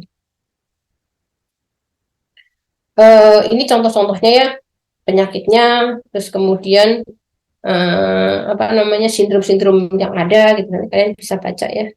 Jadi biasanya mutasi itu tidak sekaligus, tapi dia itu tuh apa namanya berulang-ulang induksi terjadinya mutasi itu. Nah, ini adalah upaya mitigasi. Bagaimana sih pemerintah mengetahui kondisi tersebut gitu loh kan? Jadi pemerintah itu mendirikan suatu konsorsium biomedik dan genome scientific initiative nasional ya. Yaitu anggotanya pastilah orang-orang atau pakar-pakar dalam biomedikal. Dan dia itu melakukan pengumpulan informasi genetika di seluruh penduduk Indonesia. Jadi nanti akan diketahui variasi genetiknya, terus kemudian akan dibentuk atau dibuat suatu tata laksana untuk pengobatan yang sesuai gitu. Karena apa? Karena saat ini penentuan genetika itu kan belum menjadi prosedur yang rutin ya. Ini juga perlu diusulkan mereka tuh melakukan prosedur pemeriksaan genetika itu menjadi prosedur yang rutin karena kan cukup mahal ya di sini ya. Nanti dengan demikian kita bisa akan tahu bagaimana apa namanya database genomik di masyarakat Indonesia dan akan disampaikan di depan tadi suatu tata laksana penyakit yang lebih tepat untuk seseorang. Nilai rujukannya kalian bisa lihat di bawah-bawah ini atau kalian bisa lengkapi dengan yang lain. Ya, demikian kuliah saya berlebih 3 menit. Ada pertanyaan atau ada diskusi? Kita tutup ya. Gimana, ada yang ditanyakan?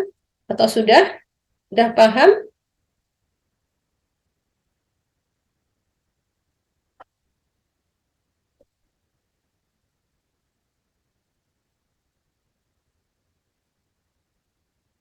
Kalau nggak ada berarti sudah paham semua ya. Nanti tinggal